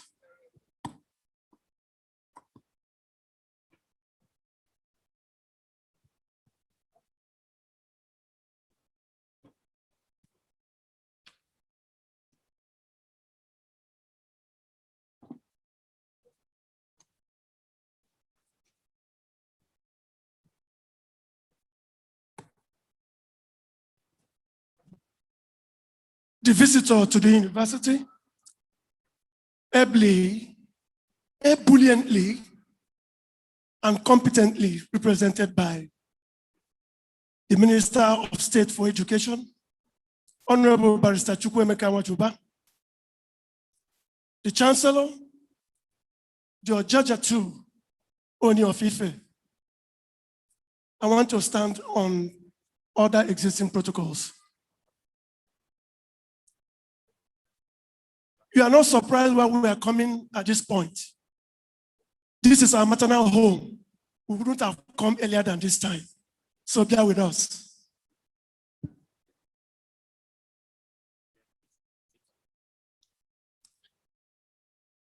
It is my pleasure to, with the kind permission of the Chancellor, to ask all graduates to be upstanding and remain standing. All graduates, including those who have been given honorary degrees. Please be upstanding and remain standing. And you repeat the alma mater pledge after me. We will take it line by line. To you, the University of Nigeria, our alma mater, we hereby pledge our minds and hearts in loyalty and faith to seek truth, to teach truth, to preserve faith. We solemnly dedicate ourselves to that proud and noble purpose which our university had made its own, to restore the dignity of man. In all our words and deeds, we shall seek to cherish and maintain that spirit of nation building that the University of Nigeria set forth in its philosophy, in order that by the grace of God, our youth may be enabled to rediscover themselves and to dedicate their lives anew to the building of a great nation. May God so guide the destiny of our university that it shall become a beacon of hope to those who seek for knowledge and skill. And to God, we humbly pray for strength and guidance to maintain this solemn pledge. At this point, on behalf of the Chancellor, I wish to formally admit you into the alumni family. Congratulations.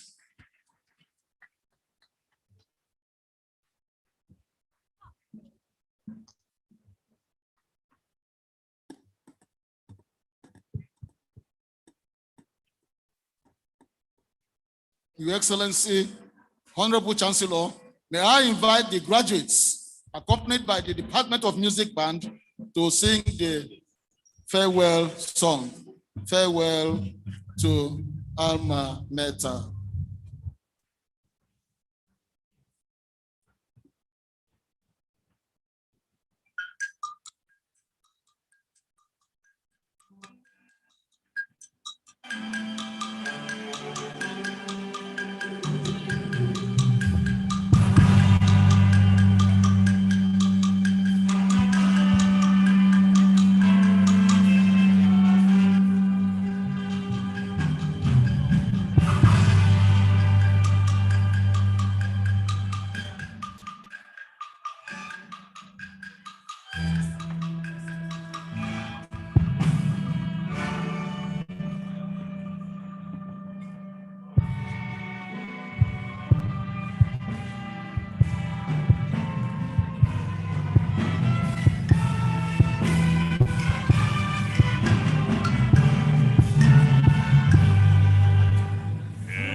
Your Excellency, the representative of the visitor and Minister of State for Education,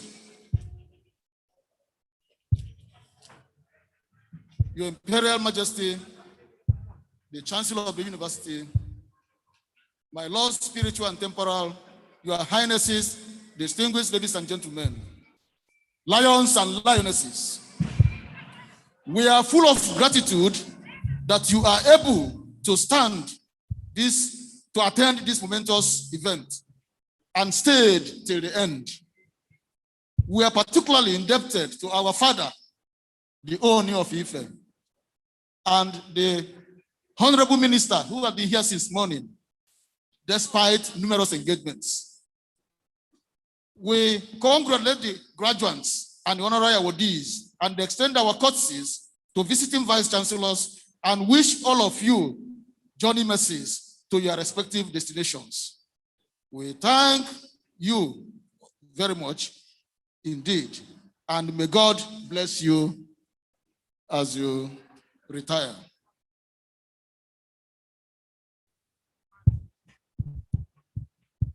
May I now invite the band to sing the second stanza of the national anthem as our closing prayers.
May I, with due humility, invite most respectfully the Chancellor to formally declare the 49th convocation ceremony of the University of Nigeria closed. By the authority and power conferred on me as the Chancellor of the University of Nigeria, Nsukka, I hereby declare the ceremony closed. God bless you and safe journey back to your various destinations. You are all advised to keep standing while recession is in reverse order. All to remain standing. Recession in reverse order. With the Chancellor, with the Visitor and Chancellor leading the recession. Thank you. Thank you very much.